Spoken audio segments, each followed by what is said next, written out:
পাচ্ছেন দুইটা টিম থেকে আমরা যে টিম এ এবং টিম বি বানালাম, এই টিমটা আসলে আমরা আরো অনেক কাজ করবো, হ্যাঁ, এবং উই উইল ফাইট, হ্যাঁ, ওয়ান এগেইনস্ট অ্যানাদার বিভিন্ন ক্ষেত্রে।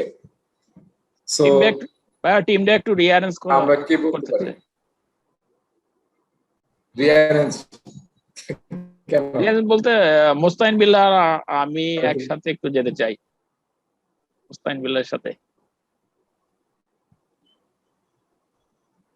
রাজু আহমেদ কারণ আগে থেকে চিনতেন নাকি?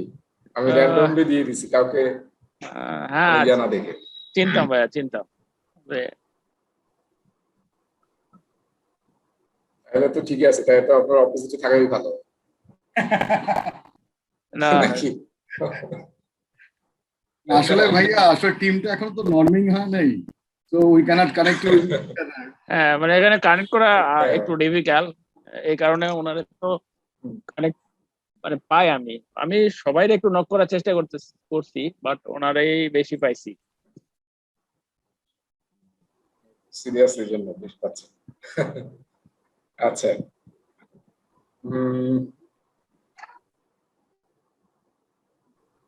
আচ্ছা, কে তাহলে পারি আমরা যেটা এটা কে বুঝিয়ে দিতে পারি যে আমরা এখন স্ক্রিনে যেটা পাচ্ছি যে আমরা ভেন্ডর এ বি সি, তাই না? তাহলে আমরা কাকে আসলে সিলেক্ট করব, কোন ভেন্ডরকে সিলেক্ট করব? আমি ট্রাই করতে পারি। হ্যাঁ, আপনাকে দেখেন অ্যাক্সেস দেওয়া আছে, আপনি এখানে ইয়া করতে পারবেন আর কি, ড্র করতে পারবেন, অ্যাক্সেস দেওয়া আছে। তো বেসিক্যালি আমাদের এখানে তিনটা ভেন্ডর আছে, এ বি এবং সি। তো যে কোনো একটা ভেন্ডর ধরে আমরা ম্যাথমেটিক্যালি যদি বের করতে পারি কোনটা আমার জন্য বেস্ট ভ্যালু ক্রিয়েট করবে সেটাকে আমরা চুজ করবো বেসিক্যালি। তো এখানে যদি ভেন্ডর এ ধরে আগাই, ভেন্ডর এর বেস্ট কেস সিনারিও হচ্ছে 60% আর ওর্স কেস হচ্ছে 40%। তো ফর্মুলা যেটা আমরা আগের দিন ক্লাসে দেখেছিলাম যে এখানে এই পার্সেন্টেজটাকে বেসিক্যালি আমরা ডেসিমাল পয়েন্টে নিয়ে আসছি, 0.60 কে করলে 0.65, আর যেটাকে আমরা নিচে ভ্যালুটা দেওয়া আছে এখানে, আমি মনে হয় কন্ট্রোল পাচ্ছি না হয়তো।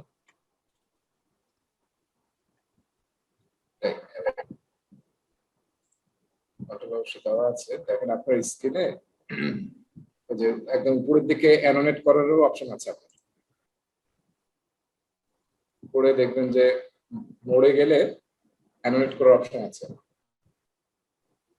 পাইছেন? দেখতে পাচ্ছি না। আপনি বললে তো হবে। হ্যাঁ আচ্ছা, আপনি বলেন, আমি পয়েন্ট আউট করি। তাহলে আপনি এটা বলতেছেন আর কি?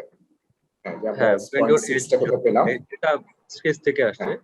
আর নিচের দিকে বেসিক্যালি দেওয়া আছে 200,000টা হচ্ছে কি আমাদের প্রিভিয়াস হিস্টোরিক্যাল ডেটা থেকে আমরা ইনফরমেশনটা পাই যে এখান থেকে আমাদের বেস্ট আউটপুটটা কত আসতে পারে। তো সেটাকে মাল্টিপ্লাই করে এই 120,000টা আসে, এবং ওর্স কেসে সেম জিনিসটা বলা আছে, মাল্টিপ্লাইড 0.4 মাল্টিপ্লাইড বাই 50,000, যেটা যদি ওর্স কেসে যদি সে টাইমলি ডেলিভারি করতে না পারে, যেটা ডেলিভারি করার কথা, সেটা করলে মাইনাস 20,000 আসে। সো 120,000 মাইনাস 20,000 নেগেটিভ নাম্বার না? জি। তো 120,000 থেকে 20,000 মাইনাস করলে আসলে 100,000। তো এই তাহলে এখানে আমরা পেলাম টোটাল ইএমভি পেলাম, তাই না? জি, ইএমভি পেলাম 100,000। আমাদের কস্টিং হচ্ছে কি 100,000। সো কস্টিং যদি 1 এর চেয়ে গ্রেটার বা ইকুয়াল বা গ্রেটার হয় দেন সেটা আমাদের জন্য প্রেফারেবল, বা সেটা আমরা চুজ করব। সো এই ক্ষেত্রে বেসিক্যালি 100,000 হচ্ছে কি যদি আমরা ভ্যালুটা ক্যালকুলেট করি ইট বিকামস 1। আর যদি ভেন্ডর বি এবং সি কে সেম ওয়েতে ক্যালকুলেট করি, তো এখানে 40,000 মাইনাস 18,000 দ্যাট ইজ অ্যাবাউট 22,000, যেটা কিনা আসলে 120,000 এর এগেইনস্টে আমার আসলে নেগেটিভ ভ্যালুতে চলে যায়। So that's why B vendor আমরা চুজ করব না। সেম ওয়েতে সি তে হচ্ছে গিয়ে 70% মাল্টিপ্লাইড বাই 80, 56,000 আসে। আর ওর্স কেসে আসে হচ্ছে গিয়ে 0.3 মাল্টিপ্লাইড বাই 20,000, 6,000, which is $50,000। আর ভেন্ডর সি জন্য আমাদের কস্টিং হচ্ছে গিয়ে 90,000। সো বেসিক্যালি এটাও আমাদের জন্য ভায়াবল না, বিকজ আমাদের আউটকামটা নেগেটিভ আসছে, কস্টিং এর চাইতে আমাদের ইএমভি ভ্যালুটা কম। সো আমরা বেনিফিট কস্ট রেশিও ইউজ করতেছি এই জায়গাটাতে। এই জায়গাটাতে। রাইট। আচ্ছা ভাইয়া হ্যাঁ এই যে এখানে এই 2 লক্ষ তারপরে নিচে যে 50,000 এটা এটা কই থেকে আসছে? এটা Vendor নিচের A কথা দিকে একটা Vendor A প্যারাগ্রাফে দেওয়া আছে। বলা আছে বলা আছে কোথায়? এখানে হিস্টোরিক্যাল ডেট। এই যে এখানে বলা আছে সব কোথা থেকে আসছে এখানে বলা আছে। রিউ মানে একটা এক্সাম্পল দিয়ে বলা আছে যে পজিটিভের ক্ষেত্রে 200 ভেন্ডর এর জন্য, হ্যাঁ, আর 60% বলা আছে পজিটিভ, তাহলে নেগেটিভটা কি হবে? তার উল্টোটা হবে 40%। 40% কিন্তু দেওয়া নাই আপনাকে, জাস্ট যেহেতু দুইটা অপশন, পজিটিভ হচ্ছে 60% আর যদি এটা না হয় তাহলে নেগেটিভ হবে 40%। আচ্ছা আচ্ছা সেখান থেকে আমি 40% পেয়েছি। আর এটা হচ্ছে ভেন্ডর এর জন্য।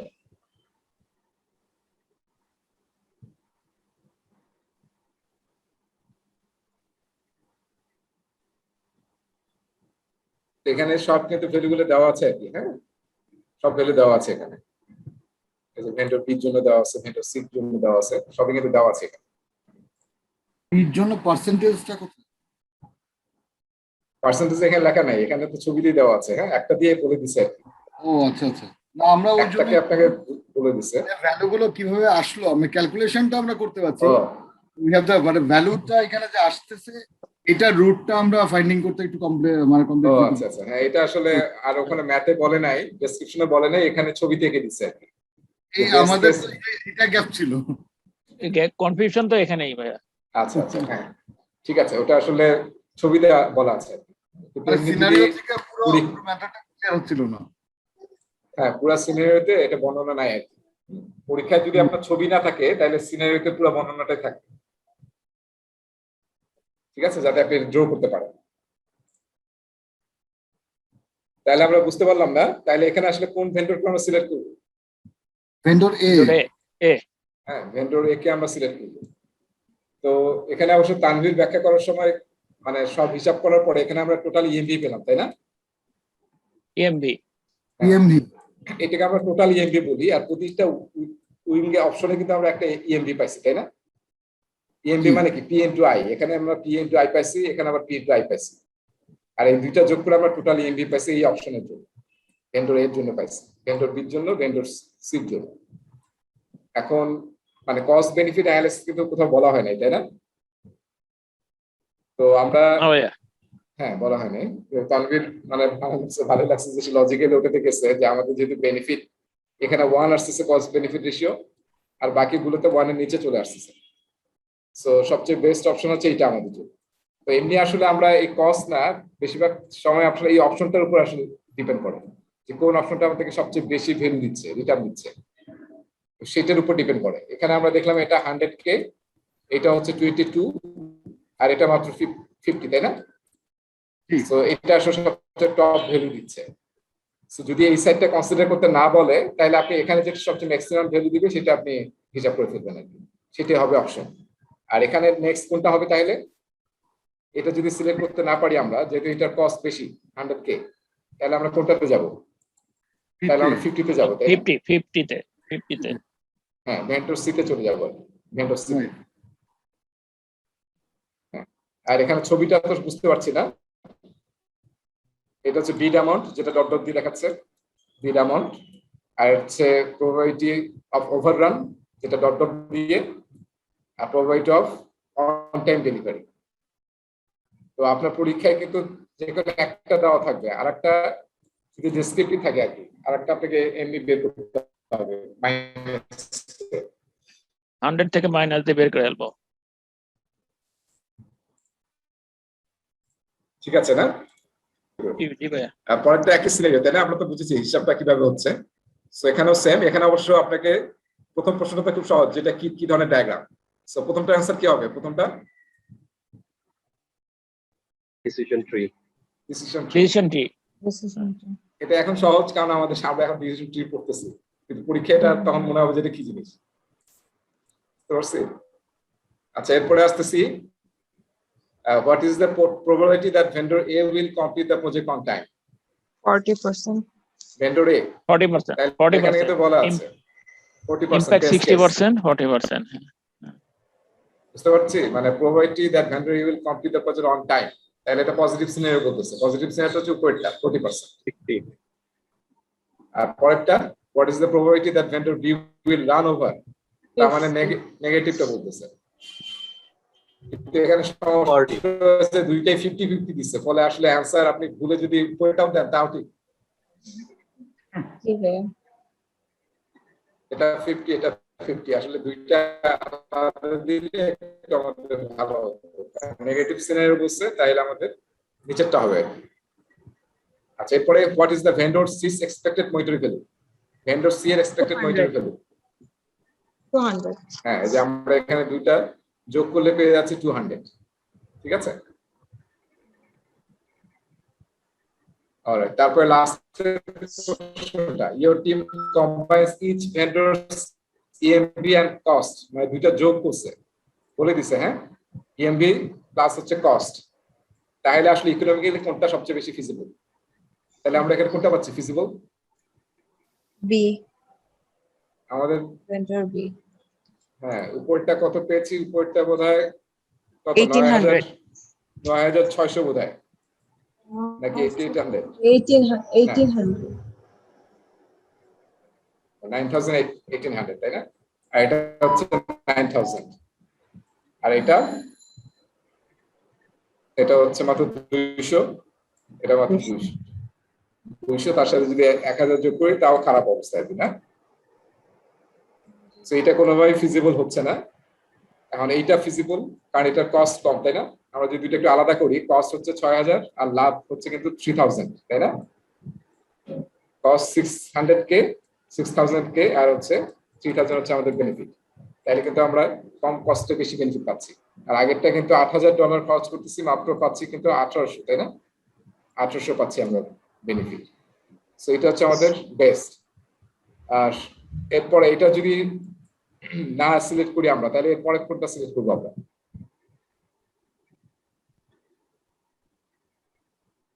যদি আমরা বি Option সিলেক্ট A, না করি তাহলে আমরা Option এই A। অপশনে যাব, তাই না? এই অপশনে যাব, জি। ঠিক আছে। অলরাইট, আচ্ছা, এখন তানভীর দেখেন একটা আমাদের প্রশ্ন করেছিল হোয়াটসঅ্যাপে। এই যে হোয়াটসঅ্যাপে একটা প্রশ্ন করছো, এটা কোথায় আছে সবাই দেখছেন কিনা জানি না, পেজ নম্বর 32 তে আছে, অ্যাজাইল প্র্যাকটিস গাইডে পেজ নম্বর 32 তে আছে। এই যে এই চ্যাপ্টার নম্বর 3 পিছনে আছে। এখানে প্রতিটা চ্যাপ্টারের পিছনে দেখবেন দুইটা একটা করে টেবিল আছে, খুবই ইম্পর্টেন্ট টেবিল। ওই টেবিল থেকে আসলে পরীক্ষার জন্য খুব ইম্পর্টেন্ট। আচ্ছা, এখানে আমি একটা ছবি দেখাচ্ছি আপনাদেরকে। এই যে ডান দিকে একটা ছবি দেখতেছেন, কাপড়ের ছবি। সো দেখেন, আমরা কিন্তু টেইলরিংটা দেখতেছিলাম, তাই না? টেইলরের একটা আমি ছবি দেখাচ্ছিলাম, এর মধ্যে আসলে লাইন কেটে গিয়েছিল। সো আমরা ছবিটা দেখতে পাচ্ছি ডান দিকে, টেইলরিং এর ছবিটা শুনতে পাচ্ছেন? Clear দেখা যায় ভাই। আচ্ছা, আমি আজকে যে ড্রেসটা পরছি এটা খুব ইয়ে হয়ে গেছে না, রংচঙা ড্রেস হয়ে গেছে নাকি? তো আপনার ছবি দিতে Good. হচ্ছে। এই যে আমি ড্রেসটা পরছি, মানে একটা ফতুয়া পরছি, তাই না? এই ফতুয়াটা কিন্তু এটা দিয়ে কিন্তু অন্য ড্রেসও বানানো যেত, তাই না? হয়তো আমরা একটু স্টাইলিশ পাঞ্জাবি বানাতে পারতাম, কিংবা তারপরে মেয়েরা হয়তো একটা ড্রেস বানাতে পারতো এই সেম কাপড় দিয়ে। তো আমরা যখন মার্কেটে কাপড় কিনতে যাই, ইসলামপুরে গেছেন কেউ? ইসলামপুরে যেখানে সবচেয়ে কাপড়ের দেখবেন যে মানে একদম থাকে মানে বিভিন্ন কাপড়ের, এই যে এদিকে আমরা কি বলি, এই যে কাপড়ের থান রাখেছে, থান বলি না, বাংলায় থান বলি, ইংলিশে কি বলে জানি না। তো কাপড়ের থান, এখন এই থানটা যে পাচ্ছি আমরা মেইন থেকে, দোকান থেকে, এখন এই একই কাপড়, এই যে এই সেম কাপড়টা দিয়ে কিন্তু কেউ হয়তো মানে শার্ট বানাতে পারে, কেউ ফুতো বানাতে পারে, কেউ পাঞ্জাবি বানাতে পারে, কেউ হয়তো মেয়েদের ড্রেস বানাতে পারে। থান কিন্তু সেম, রাইট? ওখানে তো লেখা নাই যে এটা আসলে মেল এটা ফিমেল, আছে নাকি থানের মধ্যে? সো এটা ডিপেন্ড করছে আমি কিভাবে টেইলর করবো, টেইলরিং কিভাবে করবো, এটাকে আমি টেইলর করে শার্ট বানাবো নাকি টেইলর করে পাঞ্জাবি বানাবো। সো এই যে টেইলরিং করা, এটা আসলে প্রজেক্ট ম্যানেজমেন্টে খুবই ইম্পর্টেন্ট একটা বিষয়। আমি তো আসলে সব প্রজেক্টে, সব জায়গায়, সব সিচুয়েশনে আমি তো একই টাইপের মানে প্রজেক্ট ম্যানেজমেন্ট মেথোডোলজি ইউজ করবো না। একই টুলস টেকনিক সব জায়গায় ইউজ করা যাবে না। বিভিন্ন কনটেক্সটের উপর, সিচুয়েশনের উপর ডিপেন্ড করে আমাকে এটা টেইলর করে নিতে হবে আমার প্রজেক্টের বা আমার এনভায়রনমেন্টের বা আমার অর্গানাইজেশনের উপর বেস করে। ঠিক আছে? তো সেখান থেকে আসলে আমরা প্রজেক্ট ম্যানেজমেন্ট একটা শব্দ ইউজ করি, টেইলরিং। আমার দরকার অনুযায়ী আমাকে প্রসেস, টুলস, টেকনিক্স, টেমপ্লেটস এগুলো আমাকে কি করে নিতে হবে, টেইলর করে নিতে হবে। যখন আমার যেটা লাগবে আমি সেটা সেভাবে টেইলর করে ইউজ করবো। কনটেক্সট কাউন্ট এবং আমার এনভায়রনমেন্ট কাউন্ট। তো সেখান থেকে আসলে টেইলর শব্দটা আসছে। এখানে আমরা যে প্রসঙ্গে এটা বললাম সেটা হচ্ছে যে এখানে যে টেবিলটা আছে এখানে বলা আছে যে আমরা যে মানে অ্যাজাইল আমরা অ্যাজাইল নিয়ে পড়ালেখা করছি অনেক। সো এখানে কিছু সিচুয়েশন দেওয়া আছে আর কি প্রজেক্ট ফ্যাক্টরে। এগুলো হচ্ছে প্রজেক্ট ফ্যাক্টর যার উপর বেস করে আমার আসলে অ্যাজাইলের যে ইভেন্টস গুলো আছে, মিটিংস গুলো আছে, তারপরে রোল গুলো আছে, এগুলোকে আমরা আমাদের দরকার অনুযায়ী আমাদেরকে টেইলর করতে হবে। যেমন এখানে প্রথম ফ্যাক্টরটা দেখেন টেইলর করার, যে আমার ডিমান্ডটা কিরকম, আমার টিমের বা আমার অর্গানাইজেশনের বা আমার এই প্রজেক্টে যে প্রজেক্ট আমরা শুরু করেছি সেই প্রজেক্টের ডিমান্ড কিরকম। এটা কি স্টেডি ডেলিভারেবল চাচ্ছে নাকি স্পোরেডিক? স্পোরেডিক মানে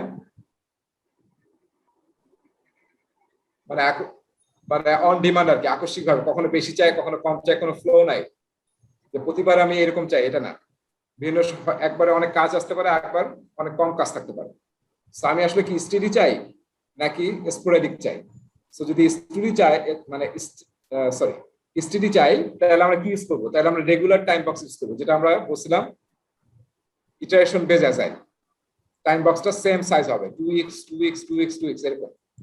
আর যদি স্পোরেডিক হয়, অ্যাব্রাপ্টলি বেশি কাজ আসে কম কাজ আসে, তাহলে আমরা তখন কি ইউজ করবো? ফ্লো বেজ অ্যাজাইল ইউজ করবো। ফ্লো বেজ তার মানে কাজের উপর বেস করে আমি টাইম বক্স ছোট করতে পারি, আবার কাজ যদি বেশি থাকে তাহলে বড় করতে পারি।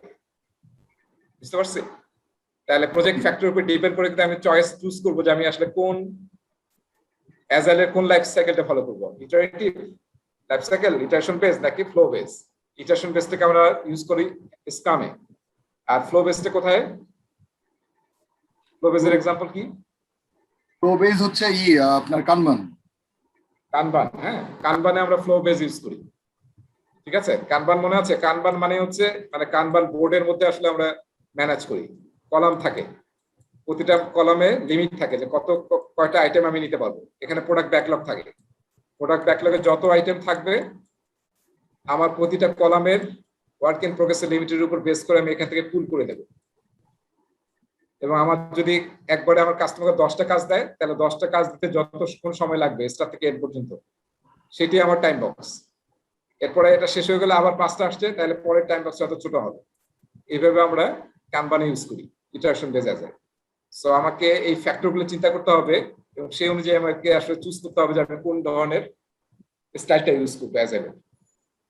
তারপর পরেরটা দেখেন, rate of process improvement required by the level of team experience. আমরা চাচ্ছি যে আমরা খুব ভালো প্রসেস ইমপ্রুভমেন্ট করতে চাই, কন্টিনিউয়াস ইমপ্রুভমেন্ট। তাহলে কি করতে হবে? রেট্রো মোর অফেন করতে হবে, রেট্রোস্পেক্টিভ বা লেসন লার্ন সেশন মোর র্যাপিডলি করতে হবে। তার মানে আমরা 4 সপ্তাহ বা 6 সপ্তাহের যদি ইটারেশন নেই তাহলে কি হবে? রেট্রোস্পেক্টিভ কখন হবে? 6 সপ্তাহ পরে। 6 সপ্তাহ পরে। কিন্তু আমরা চাচ্ছি যে আমরা আসলে যেহেতু টিমটা খুব একটা এক্সপিরিয়েন্স না, আমরা চাচ্ছি যে খুব দ্রুত যাতে আমরা নিজেদেরকে ইমপ্রুভ করতে পারি। সেই জন্য আমরা কি হবে তখন 1 উইক থেকে 2 উইক নিলে বেটার। তাহলে আমাদের সুযোগ হচ্ছে তাড়াতাড়ি আমাদেরকে দেখা রিফ্লেক্ট করা যে আমরা আসলে কিভাবে আরো ইমপ্রুভ করতে পারি। আমরা কি তাহলে 1 মাস পরে স্প্রিন্ট ছোট করে ফেলবো? হ্যাঁ কি করবেন? স্প্রিন্ট ছোট করে ফেলবো তাহলে? হ্যাঁ, স্প্রিন্টের সাইজ তখন আপনি 1 উইক কিংবা 2 উইকস করবেন, যেহেতু আপনার ফোকাস হচ্ছে যে আপনি কন্টিনিউয়াস ইমপ্রুভমেন্ট করতে চান এবং আবার টিমের এক্সপিরিয়েন্স এখনো অত এক্সপিরিয়েন্স না, খুব এক্সপিরিয়েন্স টিম না। তাহলে কি করবেন? আপনি ফ্রিকোয়েন্টলি রেট্রোস্পেক্ট করবেন। ঠিক আছে ভাইয়া? হ্যাঁ বলেন। চ্যাপ্টার 5 এর রেট্রো যে ডিটেইলস ওখানে দেওয়া আছে, যদি ওটা ফ্রিকোয়েন্সিটা অনেক বড় হয়ে যায় তাহলে ইনফিম রেট্রো করা যায়। হ্যাঁ সেটা করেন। হ্যাঁ ইন্টারিয়াম করতে পারবেন, ইন্টারিয়াম রেট্রো করলেন। ওকে ঠিক আছে। সো যেটা আমি বলতে যাচ্ছি যে ফ্যাক্টরির উপর ডিপেন্ড করে আসলে আপনাকে চেঞ্জ করতে হবে। এই যে অ্যাজাইলে বলা আছে 4 সপ্তাহের আগে রেট্রো করা যাবে না, এরকম কোনো কিছু নাই আসলে। আপনার ফ্যাক্টরের উপর বেস করে আপনি এটাকে চেঞ্জ করতে পারেন, কোনো সমস্যা নেই। ঠিক আছে, এরকম প্রতিটা আইটেম সেম। হ্যাঁ, একটু পড়বে যে মানে ফ্যাক্টরটা কি, তার উপর বেস করে আসলে এখানে সলিউশন দেওয়া আছে। তাহলে আপনার কি ধরনের টেইলরিং করা উচিত। যেমন এখানে একটা ছোট্ট একটা আসি, more than one team is needed to build a product. একটার চেয়ে বেশি টিম লাগবে, প্রোডাক্টটা অনেক বড়। আমরা জানি যে প্রোডাক্ট টিম, হ্যাঁ, মানে 7 থেকে 11 বা 9 থেকে 11 বা 3 থেকে 11 এরকম সাইজ হতে পারে। কিন্তু এটা এত একটা বড় প্রোডাক্ট যেটা আসলে 11 জনের টিম দিয়ে কাজ হবে না। আমার আসলে 11 জনের আরো অনেকগুলো টিম দরকার। ঠিক আছে, তখন তো আসলে আমি শুধু একটা স্ক্রাম ফলো করে করতে পারবো না। তখন আমরা কি করব? তখন আমরা স্কেলিং মেথড গুলো ইউজ করবো, স্কেলিং ফ্রেমওয়ার্কস, যেটা অ্যাপেন্ডিক্স এ 3 তে আছে। এসওএস ইউজ করতে পারি, স্কাম অফ স্কামস, তাই না, লেস ইউজ করতে পারি, লার্জ স্কেল, যে কোনো। এটা আমার উপর ডিপেন্ড করবে, আমি ক্রিস্টাল ইউজ করবো, সেফ ইউজ করবো, এনিথিং। তো তখন আমি নরমাল একটা স্ক্রাম কি স্যার স্ক্রাম মাস্টারের উপর ডিপেন্ড করবে? না না, এটা স্ক্রাম মাস্টারের উপর কেন? স্ক্রাম মাস্টার একটা ছোট টিম, এটা তো অর্গানাইজেশন ডিসিশন নেবে। হ্যাঁ, পারবেন না তো, ওটা তার একটা স্ক্রাম দিয়ে কাজ করা যাবে। আমরা কি বুঝতে পারছি ব্যাপারটা, ইন্টারপ্রিটেশনটা?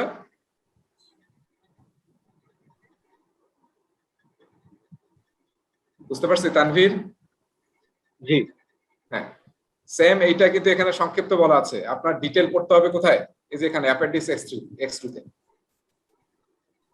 ওখানে দেখবেন আরো 7-8 পৃষ্ঠা লেখা আছে, এবং আসলে কিভাবে টেইলরিং করতে হবে আরো অনেকগুলো সিচুয়েশন আছে। এখানে কয়েকটা সিচুয়েশন আছে, ওখানে আরো অনেকগুলো সিচুয়েশন আছে, এবং তার এগেইনস্টে আমরা কিভাবে টেইলর করতে পারি তারও সলিউশন দিয়েছে। এই টেবিলটা এবং X2 যে টেবিলটা আছে, এবং আরো প্রতিটা চ্যাপ্টার পিছনে দেখবেন একটা করে টেবিল আছে, টেইলরিং অপশনস। হ্যাঁ, এরকম কিছু টেবিল আছে। এই যে সিচুয়েশন গুলা পরীক্ষায় কিন্তু প্রশ্ন আসবে, মানে এরকম সিচুয়েশন তো ডাইরেক্ট বলবে না, আপনাকে একটা সিনারিও দিয়ে আসলে এরকম কোন সিচুয়েশন বোঝানোর চেষ্টা করবে। যেমন বলবে যে বড় একটা প্রোডাক্টে কাজ করতেছেন যেখানে আসলে একটা টিমে কাজ করা সম্ভব না, তাহলে আপনি এখন কোন ফ্রেমওয়ার্ক ইউজ করবেন? শুধু স্ক্রাম ইউজ করবেন, নাকি কাম্পান ইউজ করবেন, নাকি করবেন, নাকি স্ক্রাম অফ স্কেল ইউজ করবেন, নাকি ক্রিস্টাল ইউজ করবেন? তো তখন আপনাকে জানতে হবে যে ক্রিস্টাল এবং স্ক্রাম অফ স্ক্রামস এগুলো হচ্ছে স্কেল, মানে টিম অফ টিমস এর জন্য করা হয়, টিম অফ টিমস, একাধিক টিমকে ম্যানেজ করার জন্য। তো তখন আসলে আপনার স্ক্রামে অ্যান্সার দিলে হবে না, দিতে হবে স্ক্রাম অফ স্ক্রামস। অলরাইট, সো আসেন আমরা মেইন ডিসকাশনে আছি। আজকে থেকে আমরা আসলে যে ইয়েটা বললেন, ওটা কি আমরা নিজেরা পড়ে নিব, নাকি পরে আমাদের মানে ক্লাসে নিজেরা পড়ে নেবেন, নিজেরা পড়ে নেবেন। মানে আমাদের এত বড় সিলেবাস, এটা 20টা ক্লাসও শেষ হবে না। ফলে আমি যদি ওগুলো পড়তে চাই তাহলে আমার 30টা ক্লাস লাগবে। সো নিজেদের পড়ে নিতে হবে আর কি। হ্যাঁ, আচ্ছা, আমরা দেখেন আমরা কিছু টপিক পড়ছি না, লেসন 5 এর টপিক পড়ছি। একটা হচ্ছে বিজনেস ভ্যালু নিয়ে পড়েছি, তারপর হচ্ছে আপনার ইনফ্লুয়েন্স নিয়ে 2টা চ্যাপ্টার পড়ছি। এখন আমরা আসলে একদম সিকোয়েন্সিয়ালি আগাবো। আমি লেসন 1 থেকে শুরু করছি, এবং এরপর থেকে আমরা লেসন 1, 2, 3, 4 এবং 5 এ গিয়ে লাস্ট 2টা টপিক পড়ব। এইভাবে আসলে আমরা সিকোয়েন্সিয়ালি যাব। সো প্রথম লেসন হচ্ছে আমাদের পিপল রিলেটেড লেসন, সেটা হচ্ছে creating a high performing team. তার মানে প্রজেক্টে যখন কাজ শুরু করছি আমরা জানি যে প্রজেক্ট মানে কি, প্রজেক্টের ডেলিভারি কে দিবে? পিপল দিবে, তাই না? প্রজেক্টের ডেলিভারি দিবে কে? পিপল। সো আমাদের দরকার টিম যেটা আসলে হাই পারফর্ম করতে পারে, এবং আমরা কিভাবে একটা হাই পারফর্মিং টিম তৈরি করতে পারি সেটি নিয়ে আসলে এখানে সব টপিকগুলো আলোচনা আছে। সো এখানে প্রথম যে টপিকটা আমরা দেখছি হচ্ছে বিল্ড এ টিম। তারপরে বাকি টপিকগুলো আমরা দেখব, সবগুলো দেখবেন যে people related. So let's start. So build a team. So এখানে যখন আমরা আমাদের প্রজেক্টের জন্য টিম তৈরি করতে চাই, এখানে একটু খেয়াল করেন, এখানে কিন্তু যে সবার উপরে থাকবে যে আমরা কোথায় আছি, creating a high performing team, এবং আমরা আছি টপিক কিসে? বিল্ড এ টিমে। সো এখানে এটা হচ্ছে ডেলিভারেবল, বাম দিকের গুলো, আর ডান দিকের বলা হয় টুলস টেকনিক। একই ডেলিভারেবল বা টুল টেকনিক আবার একটার সাথে আরেকটা কানেক্টেড হতে পারে, মানে এখানেও থাকতে পারে টুলস, এখানেও থাকতে পারে ডেলিভারেবলস। সো এই জিনিসগুলো আসলে আমরা সামনে যে স্লাইড গুলো দেখবো বিল্ড এ টিমে, সেখানে ইউজ হবে। সো আমরা যখন টিম তৈরি করতে চাই প্রথম কি জানা দরকার যে আমাদের আসলে কি স্কিল লাগবে, তাই না? আমার প্রজেক্ট করার জন্য কি স্কিল লাগবে, আবার আমার টিমের কি স্কিল আছে সেই লিস্টটা কিন্তু আমার জানা দরকার। তাহলে আমি বুঝতে পারবো যে আমার প্রজেক্ট টিমের জন্য আসলে আরো কি ধরনের স্কিল সেট নিতে হবে। তারপর টেকনোলজি জানতে হবে, রিসোর্স শিডিউল, কোন রিসোর্স কখন অ্যাভেলেবল, রিসোর্স শিডিউল মানে কি, কখন কোন রিসোর্স অ্যাভেলেবল সেটা আমাদেরকে জানতে হবে। রিসোর্সের রেট জানতে হবে, কারণ আমার হয়তো খুব বেশি টাকা খরচ করার উপায় নাই, তাহলে তো আমি খুবই হাই এক্সপিরিয়েন্স এবং হাই এক্সপার্ট লোকজনকে নিতে পারবো না হয়তো। তো রেটটা একটা বড় ফ্যাক্টর হবে, আমাকে আসলে কস্ট বেনিফিট অ্যানালাইসিস করতে হবে। তারপর রিসোর্স অ্যাসাইনমেন্ট করতে হবে কাজের সাথে, এবং রিসোর্স অ্যাসাইনমেন্টের জন্য আমরা একটা টুল ইউজ করি, সেটাকে বলা হয় রেসি ম্যাট্রিক্স। রেসি মানে কি? রেসি মানে রেসপন্সিবল, অ্যাকাউন্টেবল, কনসাল্ট আর ইনফর্ম। হ্যাঁ, কনসালটেড এবং ইনফর্মড। রেসি ম্যাট্রিক্স বলি, এটা আমরা দেখবো, একটা ভিডিও দেখবো এবং কিভাবে এটা ইউজ করা হয় রিসোর্স অ্যাসাইনমেন্টের জন্য। প্রায় সব জায়গায় ইউজ হয় এটা আসলে শুধু পিএম বক বা প্রজেক্টের সাথে কোনো রিলেশন নেই, অপারেশনে আমরা এই কাজটা করি। এই রেসিকে আর অনেক জায়গায় RASI বলা হয়। হ্যাঁ, সাব ইন্সপেক্টর পুলিশ নাকি। এস মানে হচ্ছে সাপোর্ট, কার সাপোর্ট লাগবে আমাদের কাজটা করতে। তারপর আমরা কিছু আলোচনা করবো প্রি অ্যাসাইনমেন্ট টুল, বা এটা আসলে নামটা আরো ভালো হতো যদি আমরা ইউজ করতাম প্রি অ্যাসেসমেন্ট টুল। হ্যাঁ, প্রি অ্যাসেসমেন্ট টুল। আর ভার্চুয়াল টিম, যখন আমরা টিম তৈরি করছি, আমার স্ক্রিন দেখতে পাচ্ছেন তো না নাকি?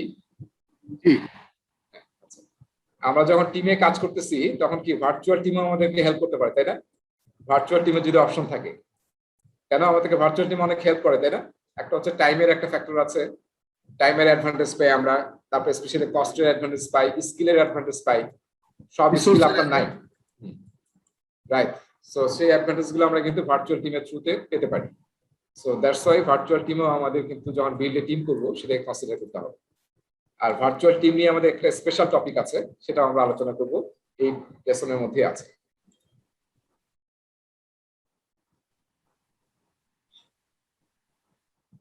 তাহলে দেখেন এখানে ডেফিনিশন আছে একটা, আমরা আসলে বিল্ড এ টিম এটা আসলে কি কাজ করতে যাচ্ছি, আসলে প্রজেক্ট রিসোর্স ম্যানেজমেন্ট নিয়ে আলোচনা করতেছি, যে প্রজেক্টের রিসোর্স কিভাবে ম্যানেজ করতে হবে, স্পেশালি হিউম্যান রিসোর্স। ঠিক আছে, হিউম্যান রিসোর্স কি লাগবে আমাদের, তাদেরকে আইডেন্টিফাই করা, অ্যাকুয়ার করা এবং through out the life cycle of project তাদেরকে ম্যানেজ করা, এটা হচ্ছে আমাদের project resource management, specially human resource ম্যানেজমেন্টের মেইন ফোকাস। প্রজেক্ট টিমের একটা সুন্দর ডেফিনেশন আছে, হ্যাঁ, a set of individuals who support the project manager in performing the work of the project to achieve its objective. ঠিক আছে, এটা সেলফ এক্সপ্লেনাটরি। আচ্ছা, প্রজেক্ট টিমে তাইলে আমরা কি কাজ করতে হবে, আমি যেটা একটু আগে বললাম যে আমাদেরকে আসলে আইডেন্টিফাই করতে হবে, এস্টিমেট করতে হবে, অ্যাকুয়ার করতে হবে, ম্যানেজ করতে হবে আমার টিমকে। তারপরে ইফেক্টিভ টিম এনভায়রনমেন্ট তৈরি করতে হবে এবং টিমের পারফরমেন্স মেজার করতে হবে, দেখতে হবে, এবং কিভাবে টিমকে আরো ইমপ্রুভ করা যায় সেটা ফিডব্যাকের থ্রুতে, রেট্রোস্পেক্টিভের থ্রুতে, তারপরে কনফ্লিক্ট ম্যানেজমেন্ট, ডিসিশন মেকিং, এসবের থ্রুতে আমাদেরকে কন্টিনিউয়াসলি ইমপ্রুভ করতে হবে। সো প্রজেক্ট টিম যখন আমরা আইডেন্টিফাই করতে চাচ্ছি প্রজেক্টের জন্য, তখন কয়েকটা জিনিস আমাদেরকে মাথায় রাখতে হবে। এক নম্বর হচ্ছে যে আমাদের যে ধরনের স্কিল দরকার আমার প্রজেক্টের জন্য, আমি একটা ইঞ্জিনিয়ারিং প্রজেক্ট করবো কনস্ট্রাকশনের, তাহলে এখানে কি মানে আমার মতো আইটির লোকজনকে সব যদি নিয়ে নেন, যে সবাই যারা আইটি আছে, আমার 100 জন লাগবে কনস্ট্রাকশন প্রজেক্টে, সব আইটির লোকজনকে নিলাম, হবে? কাজ করা যাবে? কাজ কিন্তু আমরা পারবো না। তো যে প্রজেক্টে করতেছি আমরা, সেই প্রজেক্টের উপর বেস করে আসলে আমাকে ফাইন্ড আউট করতে হবে যে আমার আসলে কি কি রেলিভেন্ট স্কিল সেট দরকার, আমার যে কাজটা আমরা হাতে নিয়েছি যে প্রজেক্টটা, সেটা করার জন্য আমার রেলিভেন্ট স্কিল সেট কি, সেটা প্রথমে আইডেন্টিফাই করতে হবে। সেকেন্ড একটা জিনিস মনে রাখতে হবে, স্পপ। স্পপ শব্দটা আমরা অনেক জায়গায় ইউজ করি। স্পপ মানে কি?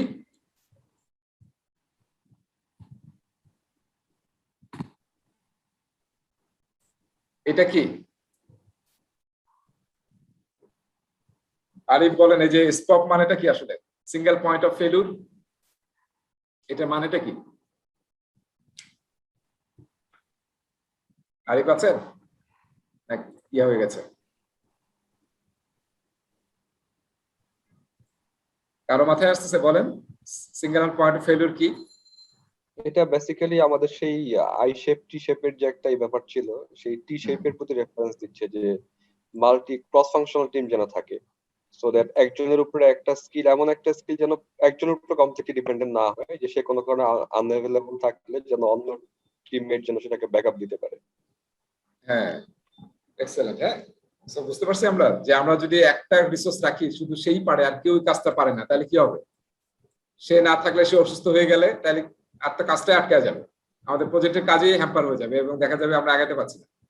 সো এরকম যাতে না হয় সেই জন্য আমরা যখন আসলে স্কিল আইডেন্টিফাই করতেছি যে আমার টিম মেম্বার রিকোয়ারমেন্টস, তখন আমি দেখতে হবে যে আমার যাতে সিঙ্গেল পয়েন্ট অফ ফেলিউর না থাকে, স্পট যাতে না থাকে। এই শব্দটা আসলে আমরা নেটওয়ার্কেও খুব ইউজ করি, আইটিতেও খুব ইউজ করি, যে নেটওয়ার্কে এমন কোনো কম্পোনেন্ট রাখা যাবে না, এমন কোনো সুইচ বা রাউটার রাখা যাবে না যে একটাই রাউটার, একটাই সুইচ। এই সুইচ যদি বসে যায় তাহলে দেখা যাবে যে 100 কানেকশন বন্ধ। সো আমরা কি করি, স্ট্যান্ডার্ড মানে সাপোর্টিং আরো কিন্তু রাখি প্যারালালি, যে একটা বসে গেলে যাতে আমরা আরেকটা নেই, তাই না? সো সিমিলারলি মানুষের ক্ষেত্রেও চিন্তা করতে হবে এরকম। তারপরে আসেন leverage course competencies and skills of general specialist, ওই যে যেটা আমরা শিখেছি অ্যাজাইলে, জেনারেলাইজ স্পেশালিস্ট নিয়ে আসতে হবে, ঠিক আছে, যাতে আমরা কোনো জায়গায় আটকে না যাই, একজন আরেকজনকে সাপোর্ট করতে পারি। তারপর অ্যাডিকুয়েট ফিজিক্যাল রিসোর্সেরও অ্যাভেলেবিলিটি এনশিওর করতে হবে, ইকুইপমেন্ট, মেশিনারিজ, হ্যাঁ, ইভেন এই যে এইটা একটু খেয়াল করেন, পরীক্ষায় আমার মনে হয় যে ইম্পর্টেন্ট, অ্যাক্সেস রাইট। হ্যাঁ, আপনার সার্ভারে পারমিশন দরকার, আপনার ডেটা সেন্টারে পারমিশন দরকার, এগুলো যদি টাইমলি না হয়, অ্যাভেলেবল না হয়, তাহলে কাজ করা যাবে না কিন্তু। পারমিশন পাইতেই 2 দিন লাগতেছে, তাহলে কাজ করবেন কিভাবে? সো এই জিনিসগুলোকে এনশিওর করতে হবে। সো আমরা একটা দেখলাম রেলিভেন্ট স্কিল সেটকে আইডেন্টিফাই করতে হবে এবং যাতে স্পট না থাকে। তারপর হচ্ছে জেনারেলাইজ স্পেশালিস্টকে বের করতে হবে, যাতে আমরা আসলে মানে as a self organizing team কাজ করতে পারি এবং একজন আরেকজনকে হেল্প করতে পারি। আর হচ্ছে ফিজিক্যাল রিসোর্স আমাদের এনশিওর করতে হবে, যাতে যখন পিপল কাজ শুরু করবে তখন যাতে তার কোথায় আটকায় না যায়। স্টেক হোল্ডার ডেফিনেশন আমরা অলরেডি অনেকবার ডিসকাস করছি মনে হয়, নাকি? আমরা অ্যাক্টিভিটি কততে আছি ভাইয়া এখন? টপিক এ, লেসন 1 টপিক এ, ঠিক আছে? জি ভাইয়া। সো স্টেক হোল্ডার ডেফিনেশন তো আমরা জানি যে স্টেক হোল্ডার যার আসলে কোনো ধরনের স্টেক আছে আমাদের প্রজেক্টে, খুবই important. Stakeholder, project manager আর স্টেক হোল্ডার, মানে এর আগে আমি পিএমবকে একটা সার্চ দিয়েছিলাম, পিএমবকে 537 পেজের মধ্যে, সেখানে 800 সামথিং প্লাস স্টেক হোল্ডার শব্দটা ছিল। হ্যাঁ, সো স্টেক হোল্ডার আসলে প্রজেক্ট ম্যানেজার কাজ কার সাথে? আসলে স্টেক হোল্ডারের সাথে। টিমের কাজ কার সাথে? স্টেক হোল্ডারের জন্য। কেন প্রজেক্ট করতেছি? স্টেক হোল্ডারকে হ্যাপি করার জন্য। কাদের জন্য ভেরি ইকুইপমেন্ট করতেছি? স্টেক হোল্ডারের জন্য। সো নানান ক্যাটাগরি আসলে স্টেক হোল্ডার আছে। সো স্টেক হোল্ডার হচ্ছে any individual, any group or any institution অথবা অর্গানাইজেশন, ঠিক আছে, যাদের কোনো স্টেক আছে প্রজেক্টে এবং যারা পজিটিভলি অথবা নেগেটিভলি প্রজেক্টে কোনো ইম্প্যাক্ট ফেলতে পারে বা প্রজেক্টের রেজাল্ট দ্বারা তারা পজিটিভলি অথবা নেগেটিভলি ইম্প্যাক্টেড হতে পারে, তাদেরকে আমরা স্টেক হোল্ডার বলি। তাহলে প্রজেক্টে স্টেক হোল্ডার ম্যানেজ করা কি দরকার নাকি দরকার নাই? দরকার। হ্যাঁ, আমরা নলেজ এরিয়া একটা পড়েছিলাম না, যে স্টেক হোল্ডার ম্যানেজমেন্ট, কিভাবে আমরা স্টেক হোল্ডারকে ম্যানেজ করব। তো সেটা কিন্তু একটা পিএমবক্স সেকশনে ফুল একটা নলেজ এরিয়া ছিল। তো সেটারই আমরা একটা দুইটা জিনিস এখানে দেখতেছি। প্রথমে কাজ হচ্ছে আমাদেরকে স্টেক হোল্ডারকে আইডেন্টিফাই করা, যে কারা আমাদের স্টেক হোল্ডার। সো স্টেক হোল্ডারকে আইডেন্টিফাই করার সময় আমরা যদি ক্যাটাগরাইজ করি, হ্যাঁ, এই যে এখানে আসলে কিছু মানে category of stakeholders example দেওয়া হয়েছে। দেখেন, স্পন্সর, যিনি টাকা দেন, তাই না, স্পন্সর করেন প্রজেক্টে। স্পন্সর একজন হবে এরকম না, একাধিক হতে পারে। স্পন্সর স্টেক হোল্ডার হতে পারে, কাস্টমার তো অবশ্যই stakeholder, end user stakeholder. এই দুইটা তো পার্থক্য আমরা জানি না। All customers are not end users, নাকি? এই দুইটা পার্থক্য বুঝি আমরা, কাস্টমার এবং এন্ড ইউজার।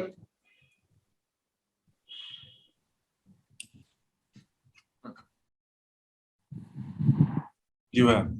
হ্যাঁ, সবাই একটু দ্রুত কথা বলতে থাকে, এটা তো আগাবো না, যে এখানে আটকে আছি। So customer, and user different person, তাই না? একেও হতে পারে, আবার আলাদাও হতে পারে। যেমন ইউএন কোন একটা প্রজেক্ট করতেছে, কার জন্য? বাংলাদেশের কোন একটা গ্রামের জন্য, বা বাংলাদেশের ধরেন 1000 মানুষের জন্য, বা স্ট্রিট চিলড্রেন।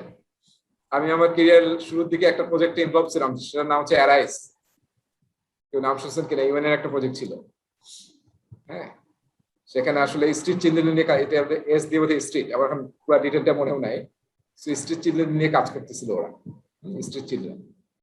সো এই অ্যারাইজ, তার মানে এখানে কিন্তু ইউএন প্রজেক্ট করতেছে, সে টাকা দিচ্ছে, কিন্তু কার জন্য করা হচ্ছে? স্ট্রিট চিলড্রেন করা হচ্ছে, এন্ড ইউজার কিন্তু স্ট্রিট চিলড্রেনরা।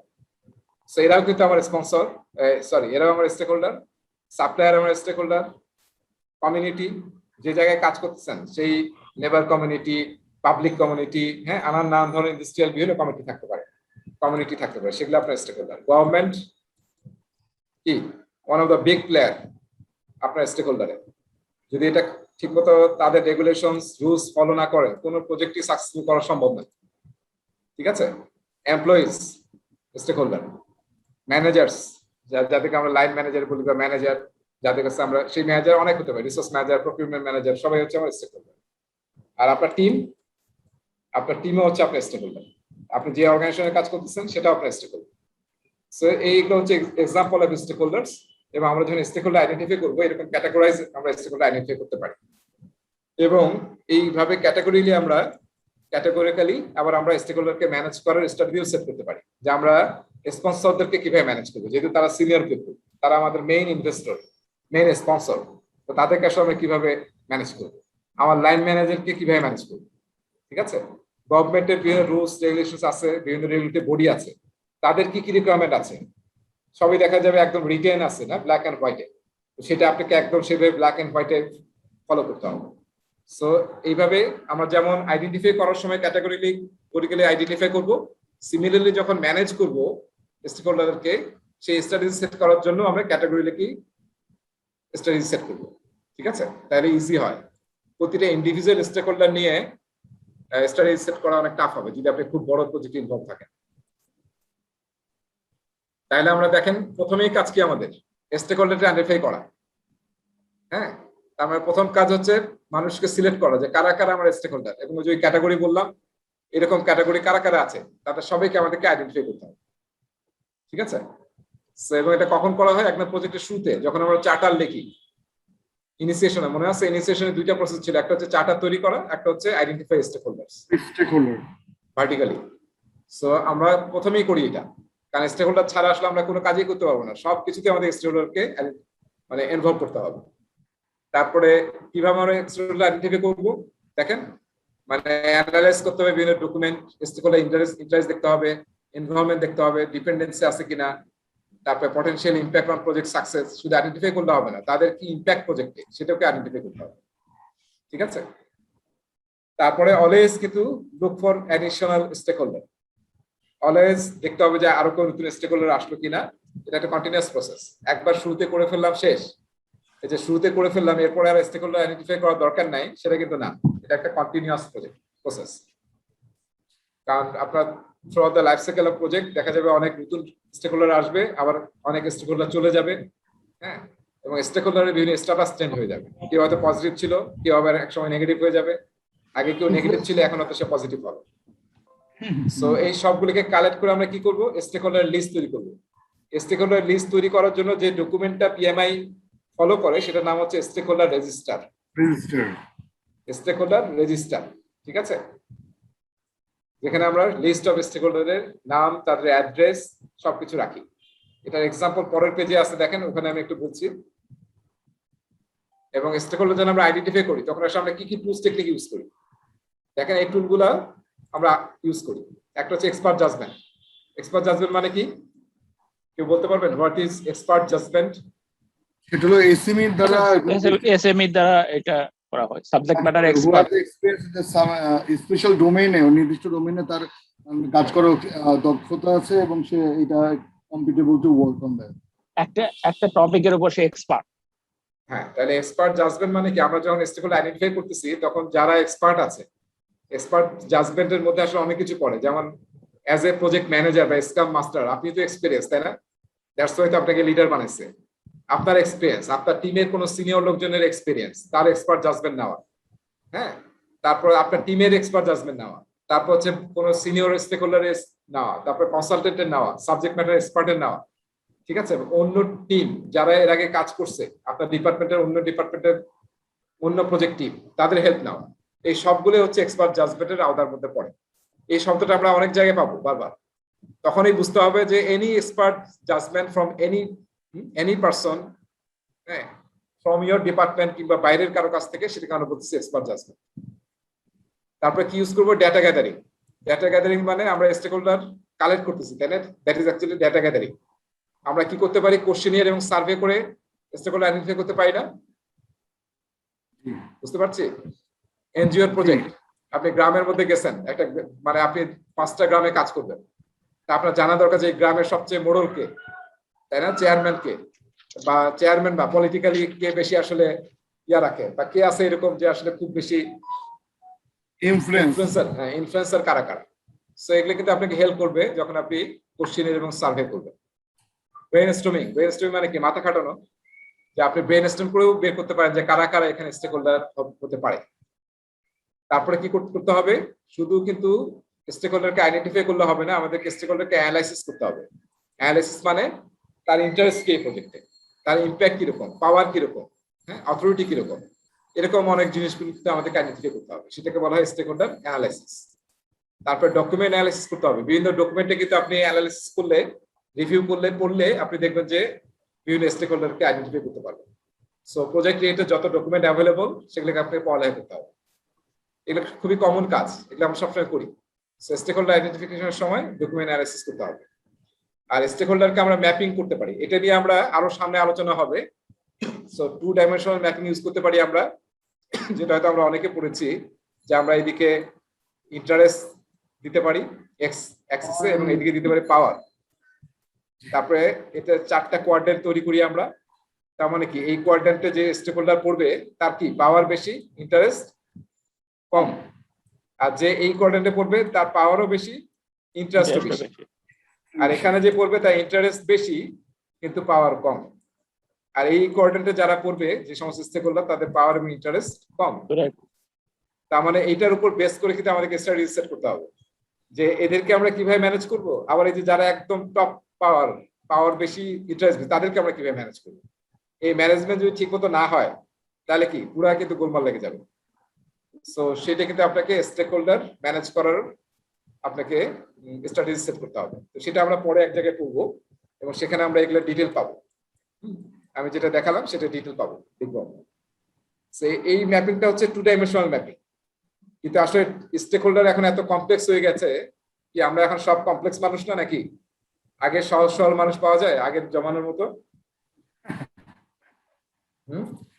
আমরা সবাই তো এখন ধুরন্ধর নাকি?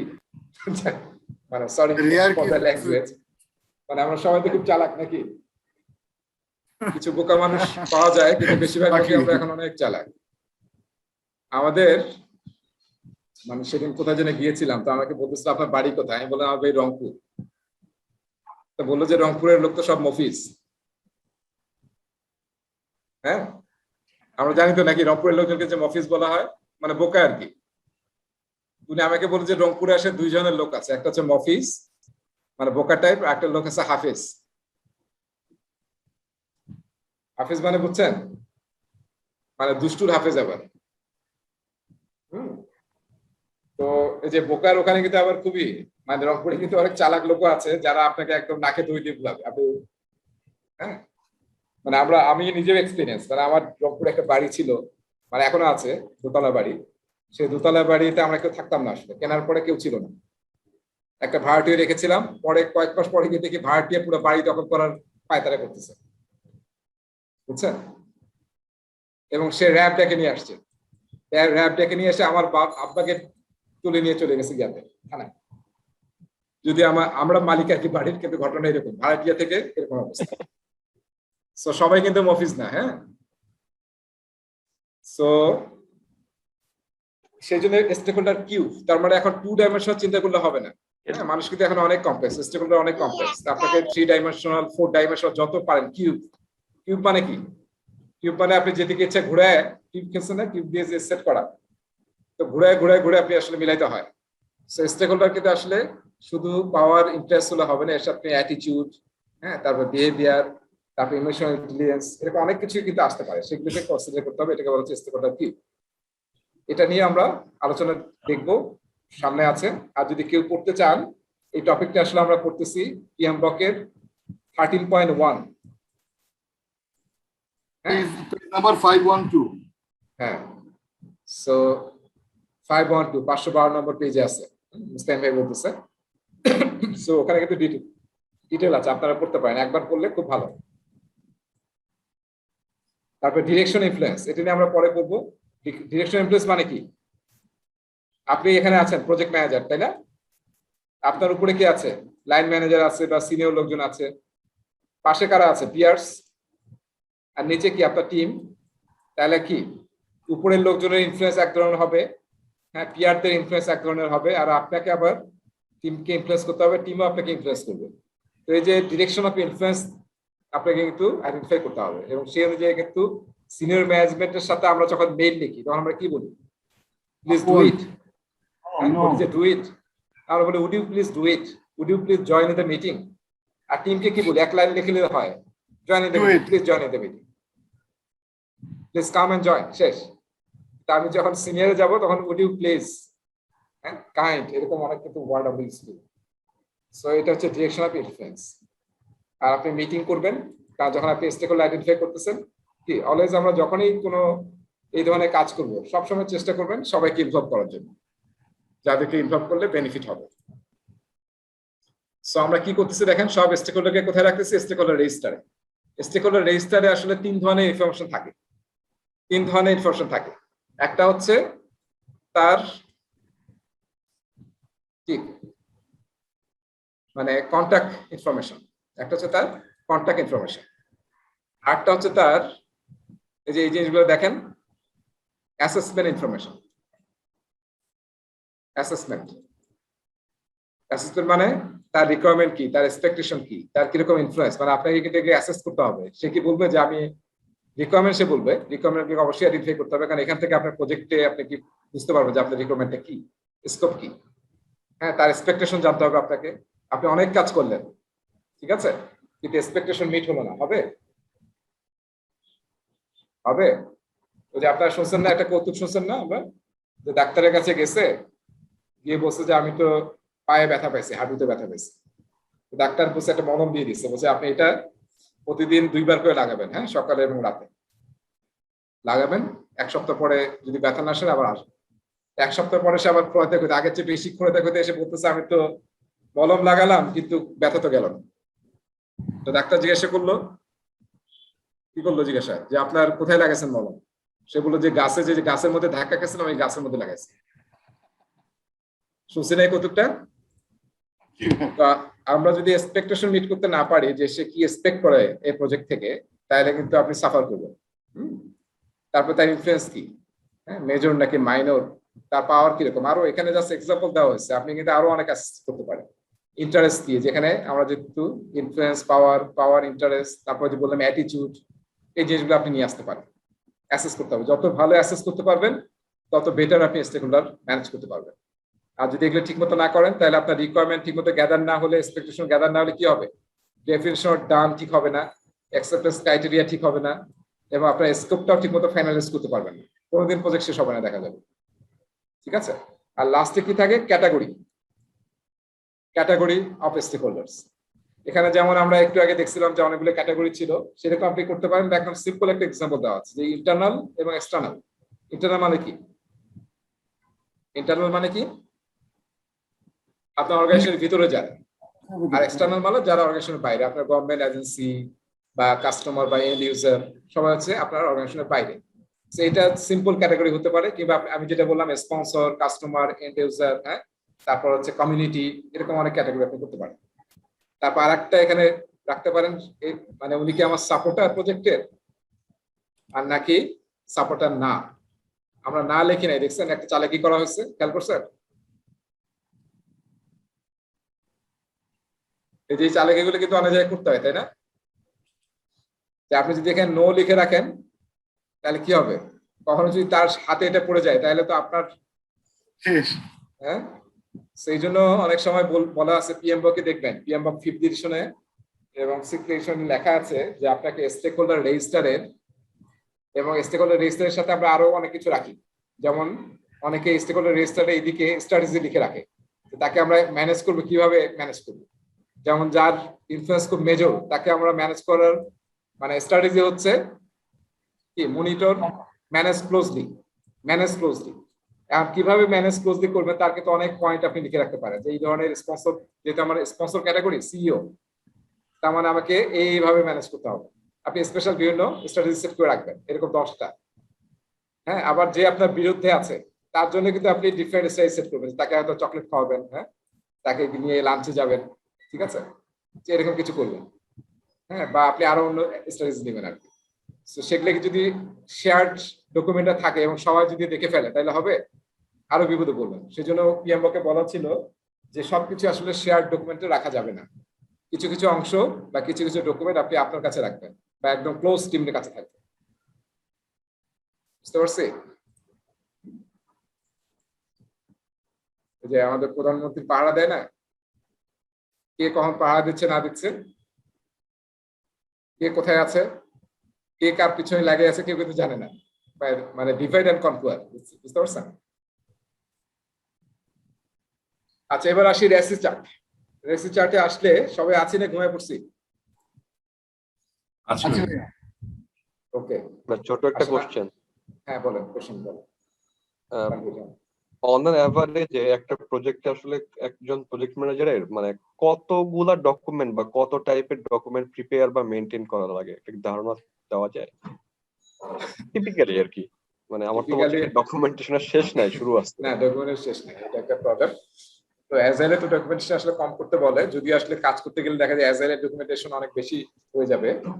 কিন্তু আসলে আপনার, আমি যদি পিএমওকে রেফারেন্স দিই, পিএমওকে আসলে প্ল্যানিং এবং প্রজেক্ট ডকুমেন্ট দুইটা মিলে বোধহয় আপনার 18টা। 50, হ্যাঁ 52টা না, না, প্রজেক্ট ডকুমেন্ট হচ্ছে অনেকগুলো, আর এই হচ্ছে 33টা। আপনার প্ল্যান হচ্ছে প্রজেক্ট, 18টা, আর এই হচ্ছে 30টা হচ্ছে ডকুমেন্ট।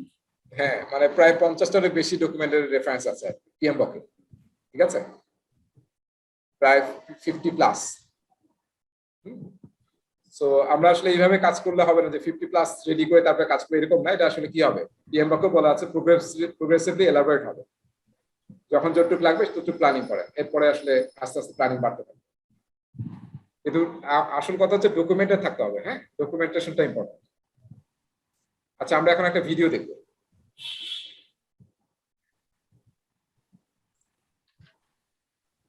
আমরা একটা ভিডিও দেখি। এটা কিসের উপর ভিডিও দেখতে যাচ্ছি? রেসি চার্টের উপর। হ্যাঁ, সবাই দেখেন, ভিডিওটা দেখলে আমার মনে হয় আমাদের কনসেপ্ট একদম ক্লিয়ার হয়ে যাবে। খুব চমৎকার একটা ভিডিও বানাইছে PMI.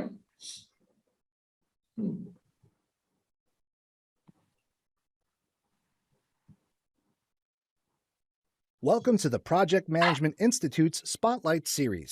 Now let's turn our spotlight on RACI chart creation. You are designing a change in an existing service for your organization. When designing a service, running an improvement project, or coordinating a process, there exists the potential for overlooking important items or for particular contributors becoming overwhelmed. So, you need a way to make certain all roles and responsibilities are accounted for and covered when performing these tasks. Fortunately, you can use a powerful tool known as a RACI chart for this purpose. Suppose your continual service improvement project requires a team of 5 people.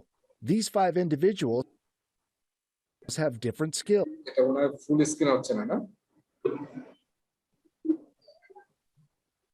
Welcome to the Project Management Institute's way to make certain all roles and responsibilities are accounted for and covered when performing these tasks. Fortunately, you can use a powerful tool known as a RACI chart for this purpose. Suppose your continual service improvement project requires a team of 5 people. These 5 individuals have different skills, but also many of the same skills since they work in the same IT organization. There is a lot of work to do, and all the bases must be covered.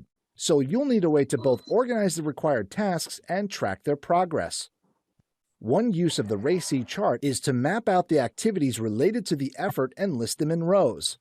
Along the headers of each column, list the names or the roles being considered for or affected by these activities.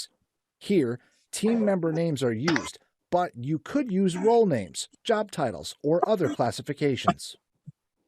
For each listed activity, you and your team must determine a few things. First, identify who is responsible for performing the work. In this example, Alan and Barry are responsible for completing activity A. So you'll need to place an R in the boxes for Alan and Barry. Next, enter R's in the second row for Barry, Carrie, and David, as they are responsible for activity B. A designation of responsible means the person is required to perform the tasks or actions involved in the activity.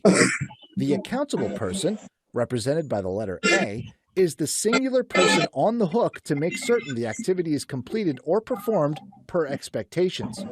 Here, Alan is accountable for activity A, even though he and Barry are both responsible for performing the associated tasks. Likewise, Ethan is solely accountable for activity B. When the responsible people are working on an activity or activities, they may need to consult with others as the activity may impact tasks they're working on. For activity A, Alan and Barry must consult with Carrie. So you'd place a C for consult under her name for activity A.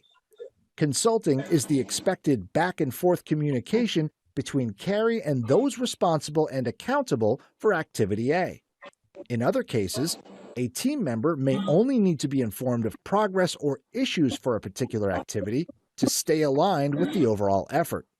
In this example, for activity A, that person is Ethan, so you'd place an I under his name.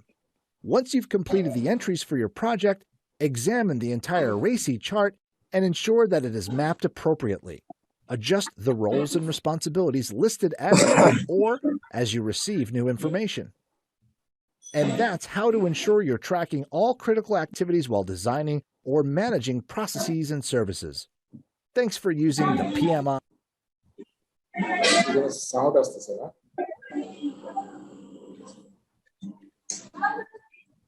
Noise আসতেছে তার কাছ থেকে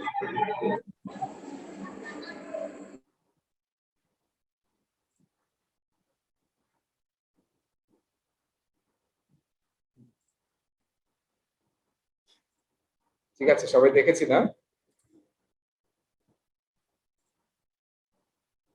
Welcome to the সবাই দেখছি আমরা ভিডিওটা জি ভাই তাহলে আমরা দেখেন রেসি চার্টের যেটা ব্যাপারটা এটাকে আসলে আরেকটা নাম আছে র্যাম আছে রেসপন্সিবিলিটি অ্যাসাইনমেন্ট ম্যাট্রিক্স মানে কার কি রেসপন্সিবিলিটি সেটা অ্যাসাইন করবো আমরা এবং সেটা আমরা রেসি কেন বলি যেহেতু আর্থে রেসপন্সিবল এতে অ্যাকাউন্টেবল সিতে কনসালটেন্ট এবং আইতে হচ্ছে ইনফর্মড এবং এখানে একটা এক্সাম্পল দেওয়া আছে দেখেন এই যে এগুলো হচ্ছে অ্যাক্টিভিটি আর এখানে রোলের নাম দেওয়া আছে আপনি মানুষের নামও ইউজ করতে পারেন যদি ছোট টিম হয় কিংবা রোল বলে দিতে পারেন প্রজেক্ট ম্যানেজারের এই টাস্কের এগেইনস্টে সে কি অ্যাকাউন্টেবল নাকি কি হবে সো এটা আছে আর আমরা আসলে আগে একটা জিনিস পড়াতাম যেটা এই ফিগারে একটু গোলমাল দেখতেছি আমি সেটা হচ্ছে যে এখানে দেখেন চারটা আছে না মানে চার ধরনের কাজে আমরা ইনভলভ করতে হবে মানুষকে একটা হচ্ছে রেসপন্সিবল অ্যাকাউন্টেবল কনসালটেন্ট এবং ইনফর্ম এটার মধ্যে আসলে আমি একটা বই থেকে যেটা পেয়েছিলাম সেটা হচ্ছে যে প্রতিটা কাজে অ্যাকাউন্টেবল এবং রেসপন্সিবল হচ্ছে ম্যান্ডেটরি রোল বুঝতে পারছি অ্যাকাউন্টেবল এবং রেসপন্সিবল আর কনসালটেন্ট এবং ইনফর্ম এটা আসলে অপশনাল কোনো কাজে কারোর সাথে কনসাল্ট করতে নাও হতে পারে কাউকে ইনফর্ম করতে নাও হতে পারে কিন্তু এই দুইটা লাগবেই অ্যাকাউন্টেবল এবং রেসপন্সিবল আর বাকি দুইটা আসলে কি অপশনাল আর একটা জিনিস আমরা খেয়াল করলাম যে একই পার্সন বা একই রোল কিন্তু দুইটা কাজের জন্য রেসপন্সিবল হতে পারে অ্যাকাউন্টেবল এবং রেসপন্সিবল সে হতে পারে ঠিক আছে সো এটা একটা খেয়াল রাখতে হবে সো প্রতিটা রোতে কিন্তু দেখবেন যে অ্যাকাউন্টেবল এবং রেসপন্সিবল থাকবে আর কি হ্যাঁ অ্যাকাউন্টেবল এবং রেসপন্সিবল কিন্তু এই ফিগারটাতে শুধু আমি দেখতেছি যে অ্যাকাউন্টেবল নাই অ্যাকাউন্টেবল ছাড়া কিন্তু কাজ হবে না অ্যাকাউন্টেবল থাকতে হবে এবং রেসপন্সিবল থাকতে হবে অ্যাকাউন্টেবল হচ্ছে যে ওনার আর রেসপন্সিবল যে কাজ রেসপন্সিবল কি অ্যাকাউন্টেবল এবং রেসপন্সিবল পার্থক্য বুঝিতে আমরা না Accountable who is responsible to do the job, or responsible is who is here to confirm the job is done. Responsible হচ্ছে যে who is performing the job যে কাজটা করবে হ্যাঁ আর অ্যাকাউন্টেবল হচ্ছে যে ওইটার জন্য অ্যাকাউন্টেবল যাকে জবাবদিহিতা দিতে হবে কাজটা সে ভূমিকা দিয়ে করাতে পারে কিন্তু জবাব দিয়ে হচ্ছে তার, সে হচ্ছে অ্যাকাউন্টেবল। Right. ঠিক আছে, অলরাইট। সো চলেন আমরা এটা নেক্সট স্লাইডে যাই।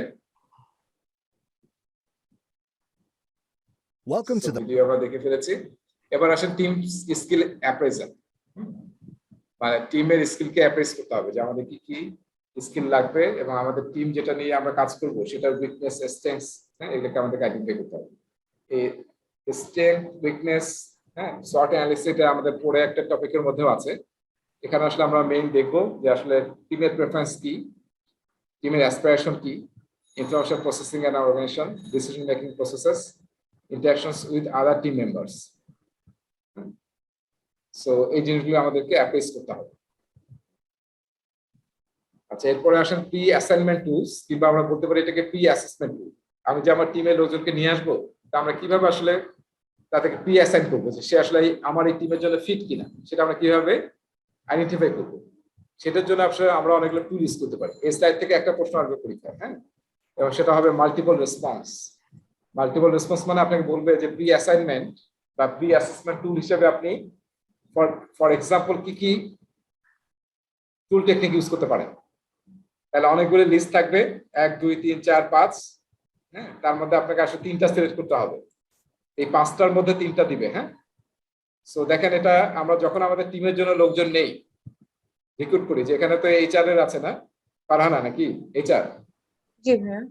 হ্যাঁ, দেখেন আপনারা কি করেন, এই যে এইসব ক্রাইটেরিয়া উপর করেন না, অ্যাটিটিউডিনাল সার্ভে, তার অ্যাটিটিউডটা কিরকম, তার ভিএ কিরকম। আমরা কিন্তু শুধু ভালো মার্ক পেলেই, রিটেনে ভালো করছে, ভাইভে ভালো করছে, এটাই কিন্তু আমাদের ক্রাইটেরিয়া হয়। আমরা কিন্তু দেখি যে সে আমার টিমে কাজ করার মতো ফিট কিনা। এই জন্য আমরা দেখবো যে এখন সব জায়গায় বলা হয় টিম প্লেয়ার হতে হবে, হ্যাঁ, এরকম কিন্তু অনেক সফট ক্রাইটেরিয়া বলা হয়। সো সবসময় হার্ড ক্রাইটেরিয়া বা হার্ড স্কিল আমরা কিন্তু দেখি না। সো অ্যাটিটিউড আমরা দেখবো, অ্যাটিটিউড সার্ভে করা। তারপরে স্পেসিফিক অ্যাসেসমেন্ট, যেটা আমরা সবসময় করি, রিটেন টেস্ট, ভাইবা, এরকম আরো কিছু। তারপরে স্ট্রাকচার ইন্টারভিউ নিয়ে, ঠিক আছে। তারপরে অ্যাবিলিটি টেস্ট নেই, আইকিউ বা সব পরীক্ষা আছে, তাই না, আইএস দেন, জিআরই দেন, সবকিছু কিন্তু বিভিন্ন অ্যাবিলিটি টেস্ট হয় আপনার। তারপর ফোকাস গ্রুপ, ফোকাস গ্রুপের থ্রুতে কিন্তু আমরা অ্যাসেসমেন্ট করি বা অ্যাসাইন লোকজনকে আইডেন্টিফাই করি ফোকাস গ্রুপের থ্রুতে। তার মানে এই যে আপনারা ইয়া দেখছেন, ওই যে বিসিএস এর ভাইবা দিচ্ছেন, কেউ বিসিএস এর ভাইবা দিচ্ছেন? ইন্ডিয়াতে কি যেন বলা হয়, আইপিএস অফিসার নাকি আইপিএস অফিসার, না? ইন্ডিয়াতে বলেন, হ্যাঁ, আইপিএস অফিসার। এটা জাস্ট একটু সার্চ দিয়ে আইপিএস অফিসার ইন্টারভিউ, তাহলে দেখবেন যে মানে অনেক ভিডিও আছে। এখানে আপনার ভাইবা নিচ্ছে, তিনি বসে আছেন, আর এদিকে কি সাইকোলজিস্ট থেকে শুরু করে থাকে, এখানে 10-11 জনের একটা টিম থাকে, হ্যাঁ। সো তারা কিন্তু বিভিন্ন ভাবে তাকে অ্যানালাইসিস করতেছে। সো এটা একটা ফোকাস গ্রুপ, যারা এই কাজের জন্যই ব্যস্ত সারাদিন। আমি বিসিএস এর পরীক্ষা দিয়েছিলাম, ভাইভাতে দিয়েছিলাম, ফলে ভালোই অভিজ্ঞতা আছে, প্রায় 10 জন ছিল এইদিকে। So interesting focus group. তো এটা একটা হচ্ছে যে আপনার এইভাবে আমরা ফোকাস গ্রুপ তৈরি করে আমরা ভাইভা নিচ্ছি। উল্টা হতে পারে কি, যে আপনারা ধরেন এই যেটা আমরা ইয়াতে দেখি, কেউ আর্মিতে পরীক্ষা দিয়েছেন এখানে, আইএসএসবি, হ্যাঁ, আইএসএসবি তে যেটা হয় আপনারা হয়তো জানেন যে 4 দিনের একটা, মানে ওখানে চলে যেতে হয় এবং একদম 4 দিনের একটা পরীক্ষা হয়, তারা বিভিন্ন ধরনের শারীরিক থেকে শুরু করে মানসিক সবকিছু। সো ওইখানে কিন্তু এরকম থাকে ফোকাস গ্রুপ, আপনাকে টপিক দিয়ে দেয়, বিভিন্ন গ্রুপ থাকে, যে 5 জনের একটা গ্রুপ, 5 জনের একটা গ্রুপ, 5 জনের একটা গ্রুপ, এবং সব গ্রুপে একটা টপিক দিয়ে দিয়েছে, এটা নিয়ে তোমরা আলোচনা করো। এখানে কিন্তু কেউ দেখতেছে না বা কিছু করতেছে না, বা কে যে দেখতেছে সে হয়তো ঘুরে ঘুরে দেখতেছে বা এটা ভিডিও করা হচ্ছে। তো এখানে কিন্তু টিম আলোচনা করতেছে, এখান থেকে আসলে দেখা হচ্ছে যে আসলে কে কিরকম ইন্টারাকশন করতেছে, কার অ্যাটিটিউডটা কিরকম টিমের মধ্যে, তারপর আসলে কার মানে অ্যাবিলিটি কিরকম, টপিকটা কে কত ডিপে যাচ্ছে, ঠিক আছে। সো আইএসএসবি টেস্ট কিন্তু একটা বিরাট মানে ভালো পরীক্ষা আর কি, এবং যেখানে যারা পরীক্ষাটা নেয় তারা কিন্তু খুবই এক্সপার্ট, তারা খুবই ট্রেন প্রফেশনালস, যারা আসলে মানুষকে দেখে বুঝতে পারে যে আসলে কে আমাদের আর্মির জন্য ফিট হবে। সবাই কিন্তু আর্মির জন্য ফিট না, তাই না? সো এটা হচ্ছে কিন্তু ফোকাস গ্রুপ, যে আমি তখন ডিসকাশন দেখে তার কন্ট্রিবিউশন দেখে টিমের মধ্যে বুঝতেছি যে আসলে আমার এই কাজের জন্য এই লোকটা ফিট কিনা। সো এই দেখেন, এই 5টা কিন্তু আমাদের মনে রাখতে হবে একটু। এখানে বাকি সবগুলো খুবই সহজ, কারণ এগুলো আমরা যে কোনো এইচআরে যারাই ভাই থাকছেন হ্যাঁ, আমার নিশ্চয়ই প্রফেশনে যখন সিনিয়রে হয়ে গেছে তখন নিশ্চয়ই বিভিন্ন ভাইবা ছিলেন, তখন দেখবেন যে এইসব জিনিস করছেন আপনি, অ্যাটিটিউডের জন্য মার্কস দিচ্ছেন, তারপর স্পেসিফিক অ্যাসেসমেন্ট করছেন, ভাইবা নিচ্ছেন, অ্যাবিলিটি টেস্ট তো এইচআর সবসময় নাই। তারপর হচ্ছে ফোকাস গ্রুপটা কিন্তু একটু এক্সেপশনাল, এটা খেয়াল রাখতে হবে। ফোকাস গ্রুপ আরো অন্য জায়গায় আমরা দেখি, কিন্তু এটা হচ্ছে ওই যে প্রি অ্যাসেসমেন্টের জন্য বা লোকজনকে আইডেন্টিফাই করার জন্য একটা টুল হিসেবে আমরা ইউজ করতে পারি। সো এটা একটু মনে রাখবেন, এটা দেখা যাবে বলে এইটা আপনি কনসিডার করবেন না। আচ্ছা, এবার আসেন diversity and inclusion, very important. Important না নাকি? আপনার টিমে যদি ডাইভার্স লোকজন না থাকে, ডিফারেন্ট বয়সের, ডিফারেন্ট কালচারের, ডিফারেন্ট রিলিজনের, বিভিন্ন দেশের, বিভিন্ন ল্যাঙ্গুয়েজের, ভালো না খারাপ? ভালো। হ্যাঁ, এটা কিন্তু এখন খুবই প্রেফার্ড। আপনারা যদি এখন মডার্ন ট্রেন্ড দেখেন, প্রায় সব দেশেই রিসেন্টলি সব দেশই কিন্তু ইমিগ্রেট নিচ্ছে, তাই না? আগে প্রায় অনেক দেশ কিন্তু ইমিগ্রেশনের কোনো স্কোপই ছিল না। এখন দেখবেন যে লাস্ট কয়েক বছরে আমার মনে হয় প্রতিটা দেশেই ইমিগ্রেশনের জন্য রাস্তা খুলে দিয়েছে। কেন, কি মনে হয় আপনার? তাদের সবার টাকা দরকার? আমার তো মনে হয় যে আমেরিকা যে এখন পুরো ওয়ার্ল্ডকে লিড দিচ্ছে, তার অন্যতম কারণ কি বলুন তো? Diversity. Diversity and inclusion, my food. এটা যে ওয়ার্ল্ড ওয়ার সেকেন্ডের পরে তারা তো পুরো খুলে দিচ্ছে যে আসো, যে যে দেশে আসো। জার্মানি, যার সাথে সে মানে মারামারি কাটাকাটি, রাশিয়া, কাউকে কিসে বাদ দিছে? আইনস্টাইন কোন দেশে? দেখেন, যাদেরকে যেখানে পাইছে তারা কিন্তু পিক করে নিয়ে আসছে, চলে আসো চলে আসো। ফলে এখন ওরা যে জায়গায় চলে গেছে, আমরা কিন্তু এখন সবাই দেখতেছি আমরা তো পিছিয়ে পড়ছি, এখন সবাই কিন্তু এখন খুলে দিচ্ছে। ইউকেও তো আপনারা জানেন না, এই যে 2021 জানুয়ারি থেকে তো ইউকেও ওপেন করে দিয়েছে, তাই না? এবং অনেক সহজ করছে আর কি। এরকম সব জায়গায় কিন্তু, কারণ কি diversity and inclusion is very important. এবং আরেকটা কথা আমরা মনে রাখি, ইনোভেশন, যদি ইনোভেটিভ কিছু করতে চান, ডাইভার্সিটি ইজ ভেরি ইম্পর্টেন্ট। হ্যাঁ, ডাইভার্সিটি এন্ড ইনক্লুশন। এই যে গুগলের কি দরকার ছিল যে আমি বাংলাদেশ থেকে লোক নিয়ে যাব? দরকার আছে? সে তো ইচ্ছা করলে ওখানেই তো আছে, এক্সপার্ট নাই, অনেকে তো জব নেই আমেরিকায়। কেন নিচ্ছে? Diversity and inclusion. আমার কালচারটা বোঝা দরকার, আমার ল্যাঙ্গুয়েজটা জানা দরকার, কারণ যাতে সে ওয়ার্ল্ডে প্লে করতে পারে, ওয়ার্ল্ড ওয়াইড প্লে করতে পারে, গ্লোবাল।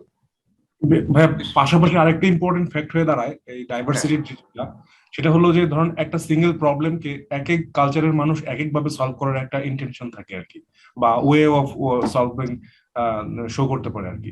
সো একটা টিমে যদি ডাইভার্সিটি থাকে তাহলে দেখা যাচ্ছে যে আপনি একটা প্রবলেমেরই 4-5টা সলিউশন পাচ্ছেন, যেটা অন্য একটা কালচারের মানুষ সেটা চিন্তাই করে নাই। চিন্তাই করে।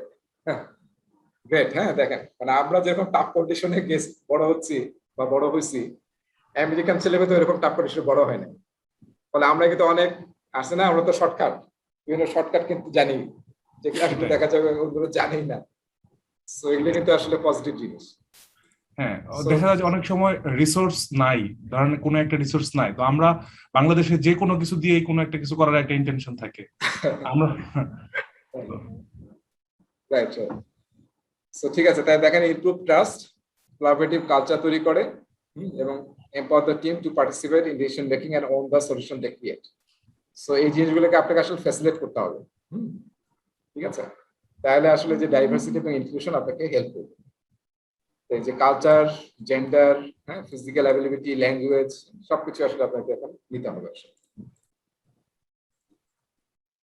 সো রিসোর্স ম্যানেজমেন্ট প্ল্যান তো আমরা শুরুতেই ডেফিনেশন দিয়েছিলাম, তাই না? যে রিসোর্সকে এস্টিমেট করা, আইডেন্টিফাই করা, অ্যাকোয়ার করা, এবং through out the life cycle of project তাদেরকে মনিটর এবং কন্ট্রোল করা।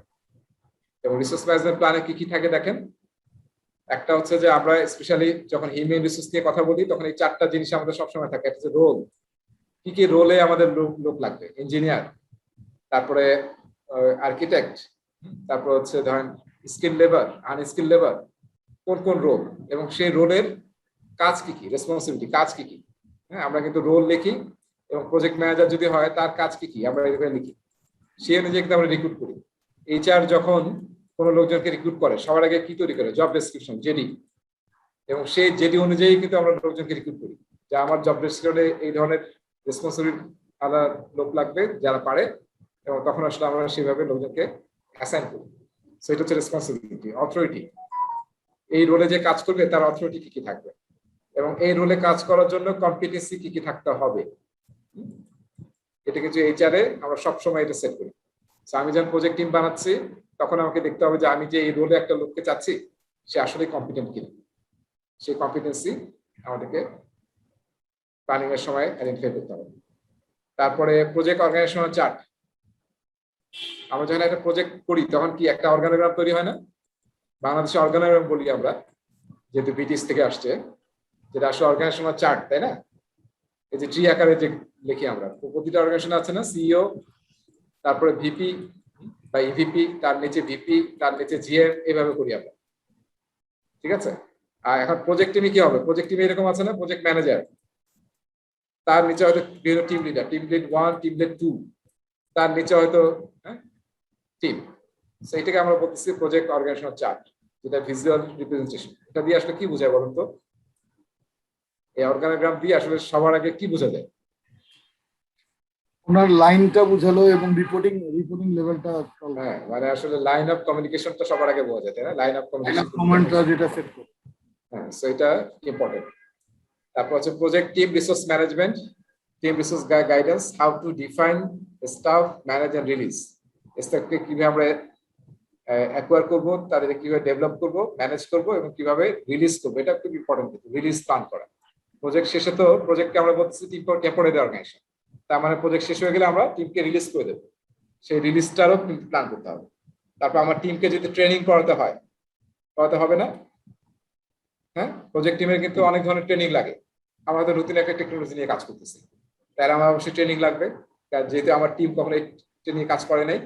তো সেই স্ট্র্যাটেজিগুলো কিন্তু আমাদেরকে এখনই সেট করে ফেলতে হবে, এবং তার জন্য যদি বাজেট টাজেট লাগে সেটাও কিন্তু আইডেন্টিফাই করে ফেলতে হবে। টিম ডেভেলপমেন্ট মেথডস, কিভাবে টিমকে আপনি ডেভেলপ করবেন। এই ডেভেলপমেন্ট বলতে কিন্তু আমরা দুইটা জিনিসকে বুঝাই। হ্যাঁ, একটা হচ্ছে, খেয়াল করেন একটু, একটা হচ্ছে টিমের মধ্যে কোহেসিভনেস এবং বন্ডিং, সফট টাইপ, সফট যেটা বলতেছি, সফট সাইড। একটা হচ্ছে টেকনিক্যাল সাইড, যে আমার টিমের কোনো কম্পিটেন্সি বা স্কিলের গ্যাপ আছে, কম্পিটেন্সি গ্যাপ আছে, সেটা আমরা কিভাবে বাড়াবো, সেটা একটা হচ্ছে টিম ডেভেলপমেন্টের অ্যাসপেক্ট। একটা অ্যাসপেক্ট হচ্ছে টিমের বন্ডিং, কোহেসিভনেস এবং টিমের সলিডারিটি, সেটাকে বাড়ানো। তারপর রিসোর্স কিভাবে কন্ট্রোল করবে। এই রিসোর্স কন্ট্রোল মানে কিন্তু মানুষ কন্ট্রোল না, ফিজিক্যাল রিসোর্সেস। হ্যাঁ, আপনাকে রাতে ভাত খাইছেন? রাতে খাওয়া দাওয়া করছেন আপনারা বাংলাদেশের লোকজন? বুঝিনি ভাই। এমনও করেন নাই? বাংলাদেশ তো আমরা মানে এমন কমিউনিটি, আমাদের খাওয়া শুরু হয় মানে 10টা 11টার সময় খাই আমরা, রাত 1টা 2টায়। সেই হচ্ছে আমাদের অবস্থাটা, আমরা উল্টা চলতেছি আর কি। সো এই যে আমি যখন আমার ওয়াইফকে বলি, আমি দরজা লাগায় রাখছি এখানে, যে আমি তোমাকে কন্ট্রোল করি, তাহলে কি হবে? আজকে রাতে মানে খাওয়া বন্ধ হয়ে যাবে, বুঝছেন? সো টিমকে আপনি কন্ট্রোল করেন, এটা কিন্তু হ্যাঁ হবে না। আপনি কি করেন? আসলে টিমকে ফ্যাসিলিটেট করতে হবে, তাদেরকে আপনি সাপোর্ট দিবেন, হেল্প করবেন। এই টিম কন্ট্রোলটা হচ্ছে, রিসোর্স কন্ট্রোলটা হচ্ছে ফিজিক্যাল রিসোর্সের জন্য। হ্যাঁ, আপনার যখন যে ডিমান্ড লাগবে ইকুইপমেন্টের, ফ্যাসিলিটিসের, ম্যাটেরিয়ালের, সেটা যাতে কন্ট্রোল হয়। আচ্ছা, লাস্ট হচ্ছে রিওয়ার্ড এবং রিকগনিশন। এটা কি দরকার আছে মানুষের জন্য? রিওয়ার্ড এবং রিকগনিশন অবশ্যই দরকার আছে, না লাগাবে না। সব জায়গায় দেখেন ইউজ হয়। আমি আজকে দেখতেছিলাম যে ফেসবুক এবং লিঙ্কডইনে দেখেছি রবির সব স্টাফদের বিভিন্ন ছবি, যে আমি স্টার পারফর্মার দেখছেন? কারো প্রোফাইলে আছে? আমি আজকে বোধহয় 5-6টা আজকে লিঙ্ক দেখলাম যে সে এই ডিপার্টমেন্টের চ্যাম্পিয়ন, এই কোয়ার্টারের চ্যাম্পিয়ন। সো দেখেন, এবং তারা করে এটা আবার সোশ্যাল মিডিয়ায় দিচ্ছে। এটা কেন দিচ্ছে আসলে? রিকগনিশনের জন্য। হ্যাঁ, রিকগনিশনটা সবাই দেখতেছে, এবং এটা কি, এটা কিন্তু এমপ্লয়িরা নিজেরাই কিন্তু দিচ্ছে, তাই না? হ্যাঁ, তাতে কি হচ্ছে? রবির কি লাভ হচ্ছে নাকি লস হচ্ছে? লাভ হচ্ছে। দেখেন, মানে এটাই হচ্ছে ইন্টারেস্টিং, যে আমি কিন্তু, আমাকে বলতেছে যে আমি ডিপার্টমেন্টে বেস্ট হচ্ছি, কিন্তু এর কাছে কিন্তু রবিরও প্রচার হয়ে যাচ্ছে। ওই রবির মেডেল আসছে, লোগো আসছে, হ্যাঁ, লাল কালার আসছে। সো আমাদের কিন্তু রিওয়ার্ড এবং রিকগনিশন খুবই ইম্পর্টেন্ট। এবং আমরা অ্যাজালের একটা প্রিন্সিপাল ছিল, মনে আছে? মোটিভেটেড টিম, তাই না? ভালো কিছু করতে চাইলে কি লাগবে? মোটিভেটেড টিম লাগবে।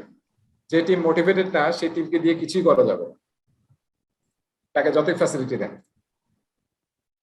ভার্চুয়াল টিমস, হ্যাঁ, আমরা বুঝতেই পারলাম যে ভার্চুয়াল টিমের আসলে কি কি অপশনস আছে এবং কেন আমরা ভার্চুয়াল টিম ইউজ করি। এটা নিয়ে আরেকটা টপিক আছে, সেখানে আমরা আরো ডিটেল আলোচনা করব।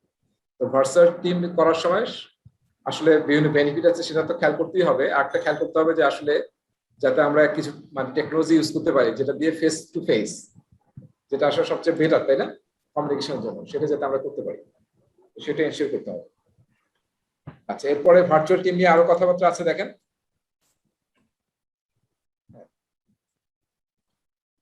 Virtual teams consideration. যখন আমরা ভার্চুয়াল টিম কনসিডার করবো তখন এই জিনিসগুলো মাথায় রাখতে হবে। একটা হচ্ছে can find ideal skill sets, তাই না? ইজিলি আপনি তখন ভার্চুয়াল টিম যদি ইউজ করেন তাহলে বিভিন্ন দেশ থেকে বিভিন্ন জায়গা থেকে আপনি বিভিন্ন স্কিল লোকজন নিয়ে আসতে পারবেন। তারপরে ওয়ার্ক প্লেসের কস্ট কম হবে, তাই না? যেহেতু লোকজনের জন্য ফিজিক্যাল কোনো কস্ট নিয়ে আসতেছে না। এই যে রবি প্রায় 1.5 বছর থেকে কোনো ফিজিক্যাল অফিস করে না, 1.5 ইয়ার্স, তারও অনেক ফিজিক্যাল স্পেসিস ছেড়ে দিয়েছে। অ্যাভয়েড রিলোকেশন এক্সপেন্স, তাই না? অনেক সময় রিলোকেট করে নিয়ে আসে আমাদের এমপ্লয়ীদের, সেটা একটা কস্টিং আছে। আচ্ছা, এরপর আসেন ম্যানেজিং কমিউনিকেশনস, হ্যাঁ, তারপর enabling effective team performance, bonding and team dynamic may be difficult to develop. কমিউনিকেশনের বড় চ্যালেঞ্জ এটা হতে পারে। এই জন্য আসলে ফ্রিকোয়েন্টলি আসলে আপনার বিভিন্ন মিটিং করতে হবে এবং তার সবার ফেস ওপেন রাখতে হবে যাতে সবাই সবাইকে দেখতে পারি। তারপর হচ্ছে trial communication technology for discussions, কোন টেকনোলজিটা আমাদের বেস্ট হবে সেটা আসলে আমাদেরকে ট্রায়াল এবং পরীক্ষা নিরীক্ষা করে দেখতে হবে যে কোনটা আমাদের জন্য ভালো। আমাদের জন্য কি কানবান কোড ভালো, হ্যাঁ, তারপরে আমাদের জন্য কি টিমস ভালো নাকি জুম ভালো, সেটা আসলে আপনাকে ডিসাইড করতে হবে। সো ভার্চুয়াল টিমের যখন আমরা তৈরি করব তখন আসলে এই জিনিসগুলো কনসিডার করতে হবে। আচ্ছা, এরপরে নেক্সট স্লাইড হচ্ছে অ্যাসাইন প্রজেক্ট রেসপন্সিবিলিটিস। ঠিক আছে, তাহলে দেখেন এখানে আমরা তো জানি, আমরা কিন্তু অলরেডি পড়েছি যে ট্রেডিশনাল প্রজেক্টে অ্যাজাইলে আমরা কি করি, সেলফ অর্গানাইজিং, তাই না? কাজ কি করতে হবে সেটা আমরা নিজেরা আইডেন্টিফাই করব এবং নিজেরা নিজেদের মধ্যে সেলফ সাইন আপ করবো, সেলফ অর্গানাইজ করবো এবং সেলফ ম্যানেজ করবো, রাইট? আর ট্রেডিশনাল কি হয়, ট্রেডিশনাল আমরা খেয়াল রাখি, এটা নিয়ে আমরা পরে পড়বো, স্কোপ চ্যাপ্টারে আলোচনা করব। সেটা হচ্ছে যে ট্রেডিশনাল প্রজেক্টে আমরা প্রজেক্টটাকে ব্রেকডাউন করে কি তৈরি করি, ডাব্লিউবিএস, ওয়ার্ক ব্রেকডাউন স্ট্রাকচার। সেটাকে আবার ব্রেকডাউন করে আমরা বানাই ওয়ার্ক প্যাকেজ, ওয়ার্ক প্যাকেজকে ভেঙে আমরা বানাই টাস্ক। ঠিক আছে, সেই টাস্কের সাথে আমরা অ্যাসাইন করি যে এই টাস্কটা কে করবে, আমরা অ্যাসাইন করে দেই নরমালি ট্রেডিশনাল প্রজেক্ট এইভাবে। আর অ্যাজাইলে কি করা হয়, অ্যাজাইলে কিন্তু সেম, অ্যাজাইলে আমরা কি করি, প্রোডাক্ট ব্যাকলগ, প্রোডাক্ট ব্যাকলগ থেকে আমরা নিয়ে আসি ইটারেশন ব্যাকলগ। ইটারেশন ব্যাকলগে যে আইটেমগুলো আছে, স্টোরি আছে, সেই স্টোরিগুলোকে আমরা টাস্ক বানাই, টাস্ক 1, টাস্ক 2, টাস্ক 3। তারপরে আমরা অ্যাসাইন করি না, কি করে, টিম নিজেই নিজেদেরকে অ্যাসাইন করে। ঠিক আছে, সেই দুইটা হচ্ছে পার্থক্য অ্যাজাইল এবং ট্রেডিশনাল মধ্যে, অ্যাসাইনমেন্ট। সো আমরা কিন্তু প্রায় অনেক স্লাইডে এরকম পাবো যে অ্যাজাইলে কি করা হয় এবং ট্রেডিশনাল প্রজেক্টে কি করা হয়, কারণ প্রশ্ন 50-50% আসবে, তো সেজন্য সব জায়গায় আমরা এটা দেখবো। আমরা কি সবগুলো এরকম প্যারালাল কনসেপ্ট নিয়ে কাজ করব? হ্যাঁ হ্যাঁ, প্যারালাল কনসেপ্ট নিয়ে কাজ করতে হবে এবং জানতে হবে। আর পরীক্ষায় প্রশ্ন আর যখন আসবে যে মানে you are working in a agile project, তখন আসলে তখন আপনার মাইন্ডসেট ঘুরে নিয়ে আসতে হবে এই জায়গায়। আর যখন বলবো you are working in a waterfall বা ট্রেডিশনাল প্রজেক্ট, তখন আসলে এইভাবে চিন্তা করতে হবে। সেটা কি কোশ্চেনে উল্লেখ থাকবে? হ্যাঁ, উল্লেখ থাকবে, ক্লিয়ারলি বলতে হবে। আপনি সিচুয়েশনটা বুঝতে পারবেন যেটা কি ট্রেডিশনাল নাকি এটা অ্যাজাইল নাকি হাইব্রিড। তবে হাইব্রিডে একটু অন্যভাবে বলা থাকবে, যেমন আপনি কোন একটা অ্যাজাইল প্রজেক্ট করতেছিলেন, এর মধ্যে কোন একটা পার্ট আপনি প্রেডিক্টিভে করতে চান, ডাইরেক্টলি হাইব্রিড হতে ভুলবেন। বা আপনি একটা প্রেডিক্টিভ প্রজেক্ট করতেছিলেন, এর মধ্যে কোন একটা কম্পোনেন্ট আপনি অ্যাজাইলে ডেলিভার করতে চান, তখন কিন্তু বুঝতে হবে যে it is talking about hybrid. আচ্ছা, রেট যেটা বলছিলাম যে আমরা আসলে কস্ট এবং বেনিফিট অ্যানালাইসিস করতে হবে, যে আমি আসলে কোন ধরনের রিসোর্স লাগবে এবং তার কস্ট কিরকম, সেটা ইফেক্টিভলি ম্যানেজ করতে হবে। এবং যখন আমরা আসলে রেট নিয়ে চিন্তা ভাবনা করবো, তখন কি করতে হবে, রিসোর্সের অ্যাভেলেবিলিটি দেখতে হবে, রিসোর্সের এক্সপেরিয়েন্স, কি ধরনের নলেজ লাগবে এবং তার জন্য কিরকম কস্ট, স্কিলস, অ্যাটিটিউড। ঠিক আছে, রিজনাল এবং লিঙ্গুইস্টিক রিপ্রেজেন্টেশন। এই রিজনাল এবং লিঙ্গুইস্টিক রিপ্রেজেন্টেশন মানে হচ্ছে যে আপনার হচ্ছে বিভিন্ন ভাষা জানি কিনা, এটা কিন্তু খুবই ইম্পর্টেন্ট। অনেক সময় ডিফারেন্ট ভাষা জানলে আপনি মানে চাকরি সহজে পাবেন। যেমন বাইরে হয়তো আপনি কানাডায় গেলে স্প্যানিশ সব ভাষা যদি জানেন, তাহলে আপনার জব হইতে আরো, মানে ফ্রেঞ্চ জানলে হয়তো আপনার জব আরো ইজি হবে। তারপর আপনার কান্ট্রি, এটা আমরা দেখি না কোন কোন দেশে কাজ করার অভিজ্ঞতা আছে, দেখেন না যে আমি 5টা দেশে কাজ করছি। তো সেটা কিন্তু আপনার সিভিতে সবাই দেখে এবং এটা কিন্তু প্রেফার করা হয়। এবং অনেক সময় বলা হয় যে আপনাকে আসলে 5টাকে যে দেশে বা ইউরোপে কাজ করার এক্সপিরিয়েন্স থাকতে হবে, শুধু এশিয়াতে না, বা নর্থ আমেরিকায় কাজ করার এক্সপিরিয়েন্স থাকতে হবে। সো ওই সবকিছু কিন্তু মানে ভ্যালু কাউন্ট করে। হ্যাঁ, আচ্ছা ভাইয়া, রেটস মানে এক্স্যাক্টলি এখানে রেটস বলতে কি বোঝাচ্ছে? রেটসটা কেন বলছে? হ্যাঁ মানে আপনি রিসোর্স দিবেন, এখন রেটটা যদি আপনি আপনার বাজেট আছে না, একটা বাজেটটা তো মোটামুটি ধারণা জানি যে আমার আমরা যে এরকম বলি মার্কেট রেট বা সামথিং রেট, এটা রেটটা কি রিসোর্স রেট বা এরকম কিছু? হ্যাঁ রিসোর্স, এই টার্মটা এক্স্যাক্টলি নতুন টার্ম, এর জন্য বলছি। হ্যাঁ নতুন টার্ম একটু অন্যভাবে বলছে। রেট মানে হচ্ছে আমি যে ফিজিক্যাল রিসোর্স নিচ্ছি সেটার আসলে রেটটা আমার চাহিদার উপর বেস করে রেটটাকে আসলে হিসাব করতে হবে। যেমন আমি একটা এক্সাম্পল দিই, যে আমি আসলে একটা ছোট সিম্পল ওয়েবসাইট বানাবো। এখন আমি যদি কোনো একটা প্ল্যাটফর্ম ইউজ করি যেখানে আসলে আউটসোর্সের প্রয়োজন পাওয়া যায়, সিম্পল ওয়েবসাইট, এখানে আসলে $10 যে কাজ করে তাকে আমি নিলেই যথেষ্ট। আমি একটা কমপ্লেক্স মোবাইল অ্যাপ ডেভেলপ করতে চাই যেখানে আমি জানি যে $10 লোক দিয়ে কাজ করলে আসলে আমি সাফার করবো, তখন আসলে আমি হয়তো $60 যে কাজ করে পার আওয়ার তাকে আমি আসলে নেবো আর কি। সেইটা এই আন্ডারস্ট্যান্ডিংটা আমাকে থাকতে হবে আর কি, যে আমার কি ধরনের স্কিলস দরকার এবং সেই অ্যাগেন্স্টে আমার আসলে কি ধরনের রেটের লোকজন লাগবে এবং কি ধরনের বাজেট রাখতে হবে, সেটা একটা ধারণা আপনাকে এখানে বের করতে হবে। এস্টিমেশনের জন্য সাহায্য করবে, বেসিস অফ এস্টিমেশন। হ্যাঁ, বেসিস অফ এস্টিমেশন এটা আপনাকে হেল্প করবে যখন আমরা বাজেটিং করব। অলরাইট, ফাইনালি কি করতে হবে? রিসোর্স অ্যাসাইন করতে হবে, তাই না? আমরা যে লোকজনকে নিয়ে আসলাম, কে কোন রোলে কাজ করবে সেটাকে আমাদেরকে অ্যাসাইন করতে হবে। এবং আমরা কি করব, এই যে টিম ডিরেক্টরি তৈরি করবো, যে কারা টিমে কাজ করতেছে তাদের কন্ট্যাক্ট অ্যাড্রেস কি, কে কোন রোলে আছে তার রেসপন্সিবিলিটি কি, এবং অর্গানাইজেশন চার্ট গ্রাফিক্যালি প্রেজেন্ট করবো, যেটা হচ্ছে আমাদের অর্গানিগ্রাম চার্ট। এবং প্রজেক্ট শিডিউল আমাদের পরে আলোচনা করবো। আমরা প্রজেক্ট শিডিউল এটা কেন বলতেছি আমরা এখানে, যে আসলে আমার রিসোর্স যখন আমি আইডেন্টিফাই করতেছি, রিসোর্সটা আসলে কখন লাগবে আমার প্রজেক্টে, হ্যাঁ সেই রিসোর্স অ্যাভেলেবিলিটি জানতে হবে এবং আমার শিডিউলটার মধ্যে ম্যাচ করতে হবে। তো সেটা নিয়ে আমরা পরে আলোচনা করবো। এখন আমরা রিসোর্স ক্যালেন্ডার যেটা এখানে আছে একটু আলোচনা, সেটা আমরা একটু সামনে দেখবো। আচ্ছা, এখানে কি দেখাচ্ছে? আচ্ছা, নার্চারিং টিম পারফরমেন্স।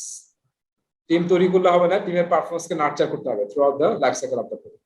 ঠিক আছে, আমরা এই জন্য ট্রেনিং করতেছি, রিওয়ার্ড দিচ্ছি, রিকগনিশন করতেছি, সেগুলো কিভাবে সবসময় ইমপ্রুভ করা যায় সেটাও কিন্তু অলওয়েজ চেষ্টা করতে হবে। সেটা হচ্ছে নার্চারিং টিম পারফরমেন্স। তারপর হচ্ছে knowledge transfer in and between teams, খুবই ইম্পর্টেন্ট, তাই না? নলেজ ট্রান্সফার না করলে কি নলেজ বাড়ে? আমার বই না এমন একটা জিনিস আছে ওয়ার্ল্ডে যেটা কি শেয়ার করলে বাড়ে, নাকি টাকা দিয়ে দিলে কমে যায়? কিন্তু নলেজ শেয়ার করলে কি হয়, বাড়ে না কমে? বাড়ে। বাড়ে, তাই না? সো যত আমরা নলেজ শেয়ার করবো তত আসলে নলেজ বাড়বে। সো আমরা যে কাজ করতেছি টিমের মধ্যে, টিমের বাইরে, হ্যাঁ ভিতরে বাইরে, তো যখনই আমরা যে নলেজ পাবো সেই নলেজটা কি করতে হবে, শেয়ার করতে হবে অ্যামং টিম মেম্বার্স। হ্যাঁ, এবং আমরা কিন্তু এটা বলতেছি সেলফ ম্যানেজমেন্ট বা সেলফ অর্গানাইজ টিমের একটা বৈশিষ্ট্য হচ্ছে যে একে অপরকে আমরা কি করবো, তাদেরকে ট্রেন আপ করবো, কোচিং করাবো, মেন্টরিং করাবো, যাতে সবাই আসলে জেনারেলাইজ স্পেশালিস্ট হতে পারে। তারপরে check the team charter for knowledge sharing methods. এই টিম চার্টার নিয়ে আমরা নেক্সট টপিক আলোচনা করব।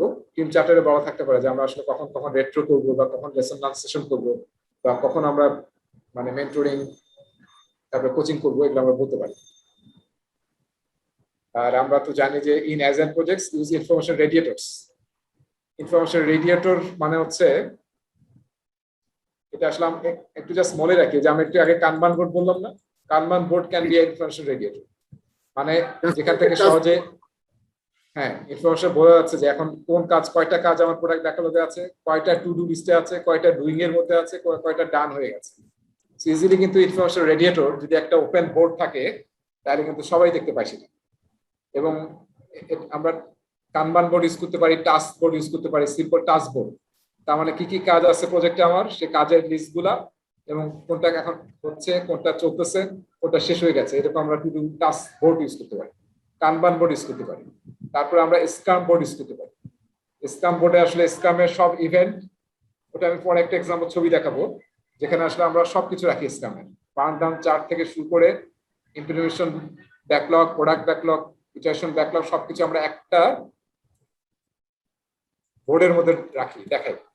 এবং সেই বোর্ডটাকে আমরা বলি যেমন প্রজেক্ট ড্যাশবোর্ডের মতো, সিনারিওটা এট এ গ্ল্যান্স দেখা যায়। রাইট, ড্যাশবোর্ড আর কি, ঠিক আছে, ড্যাশবোর্ড। আচ্ছা, এটা আমরা এক্সাম্পল পরে দেখবো, তাহলে বুঝতে পারবো যে আসলে ইনফরমেশন রেডিয়েটর। সো এটা আমাদের কিন্তু তাইলে আরো যে প্রতি সপ্তাহে 2 সপ্তাহ পর স্ট্যাটাস রিপোর্ট দেওয়ার যে ট্রেডিশন আছে আমাদের, যদি আপনার ইনফরমেশন রেডিওতে থাকে তাহলে এনিওয়ান ক্যান সি দ্যাট। হ্যাঁ, এবং এটা আসলে আমরা একটা জায়গায় আলোচনা করবো, দেখবেন যে ইনফরমেশন রেডিওটা রাখা হয়। এবং আমরা কিন্তু অ্যাজেল একটা কথা বলেছিলাম যে লো টেক, মনে আছে? লো টেক হাই টাচ, অ্যাজাইলে কিন্তু ইউজ করা হয় লো টেক হাই টাচ। তার মানে যে ইনফরমেশন রেডিওটার যদি কোনো হোয়াইট বোর্ড হয়, হ্যাঁ, তাইলেও বেটার। হোয়াইট বোর্ডের মধ্যে আমরা ছবি এঁকে রাখলাম, হ্যাঁ, তো সেটা কিন্তু লো টেক কিন্তু হাই টাচ। এবং যে কাজগুলো আছে বিভিন্ন পোস্টের নোটে, সেই পোস্টের নোটগুলো আমরা যখন টুডিতে ছিল এটা টেনে আমরা ডুইং এ নিয়ে আসলাম, ফিজিক্যাল টাচ করলাম। সো ওইটাই কিন্তু অনেক অ্যাজাইল টিম প্রেফার করে, একদম হাই ব্যাপারটা টাচ। বুঝলি, আরেকবার বুঝবেন? লো টেক হাই টাচ এটা জানি না। হ্যাঁ, লো টেক হাই টাচ তার মানে হচ্ছে যে আমরা অ্যাজ এ টিমে মানে প্রজেক্ট ম্যানেজমেন্টের জন্য বা ড্যাশবোর্ড যেটা আমরা ম্যানেজ করি, সেটা যে সবসময় সফটওয়্যার ম্যানেজ দিয়ে করবো এরকম না, যে সফটওয়্যারের ড্যাশবোর্ড। এটা কি করি আমরা ফিজিক্যালি একটা ড্যাশবোর্ড ইউজ করি, সেটা একটা হোয়াইট বোর্ড হতে পারে বা জাস্ট আমার অফিসের দেওয়াল হতে পারে। সেই দেওয়ালের মধ্যে আমি প্রোডাক্ট ব্যাকলগের আইটেমগুলোকে কাগজে লিখে রাখি, পোস্ট-ইট নোটে বা ইন্ডেক্স কার্ডে, কিংবা Sticky পিন note। দিয়ে অ্যাটাচ করে রাখি। Sticky এবং note আমার দিতে পারি। হ্যাঁ, এবং স্পিন ব্যাকলগে এখন কয়টা আইটেম আছে সেটাও আমরা একদম ফিজিক্যাল পোস্ট-ইট নোটে রাখি, ঠিক আছে? তারপরে আমার এই যে টাস্ক বোর্ড থাকতে পারে সিম্পল, এখান থেকে আমি 3টা নিয়েছি, তাহলে এই 3টা টাস্ক বোর্ডের টাস্ক স্টোরি থাকবে এখানে। আর একটাকে আমি ব্রেকডাউন করে টাস্ক বানাবো, এই টাস্কগুলো এখানে থাকবে। প্রতিটা টাস্ক এটা মুভ করবো, আমরা ফিজিক্যালি মুভ করাবো পোস্ট-ইট নোট দিয়ে, ছোট পোস্ট-ইট নোট দিয়ে। তারপর এখানে আমরা একটা হয়তো ছবি এঁকে দেখাবো যে আমার বার্ন ডাউন চার্ট এরকম। এটা হচ্ছে আমাদের প্ল্যান। আর এখন আসলে 2 দিন হয়ে গেছে, আমাদের অবস্থা এরকম। এবং ডেইলি স্ক্রাম মিটিং যখন হয় তখন এই বোর্ডের সামনে দাঁড়ায় মিটিং হয়, ফিজিক্যাল বোর্ডের সামনে দাঁড়ায়, ঠিক আছে? এবং এই মিটিং শেষে বা মিটিং এর শেষে যে যার টাস্ক সে নিয়ে নেয় এবং নিজেকে অ্যাসাইন করে। আর যে স্ক্রাম মাস্টার থাকে সে আসলে যে এই ধরনের জিনিসগুলোকে burn down chart, burn up chart এগুলোকে আপডেট করে, ঠিক আছে? সো এটা কি টেকনোলজি এখানে আছে? লো টেক, তাই না? কোনো সফটওয়্যার কিছু নাই, কিন্তু হাই টাচ। মানে ব্যাপারটা হচ্ছে যে আমরা টেকনোলজিটাকে এখানে লো ইউজ করতেছি এবং ফিজিক্যাল টাচটাকে হাইলি ইউজ করতেছি। Right exactly. হ্যাঁ, ঠিক আছে। এটা নিয়ে একটু সার্চ দিয়ে নিয়ে তো বোধহয় আছে, আমার মনে হয় অ্যাজাইল প্র্যাকটিস গাইডেও আছে, লো টেক হাই টাচ।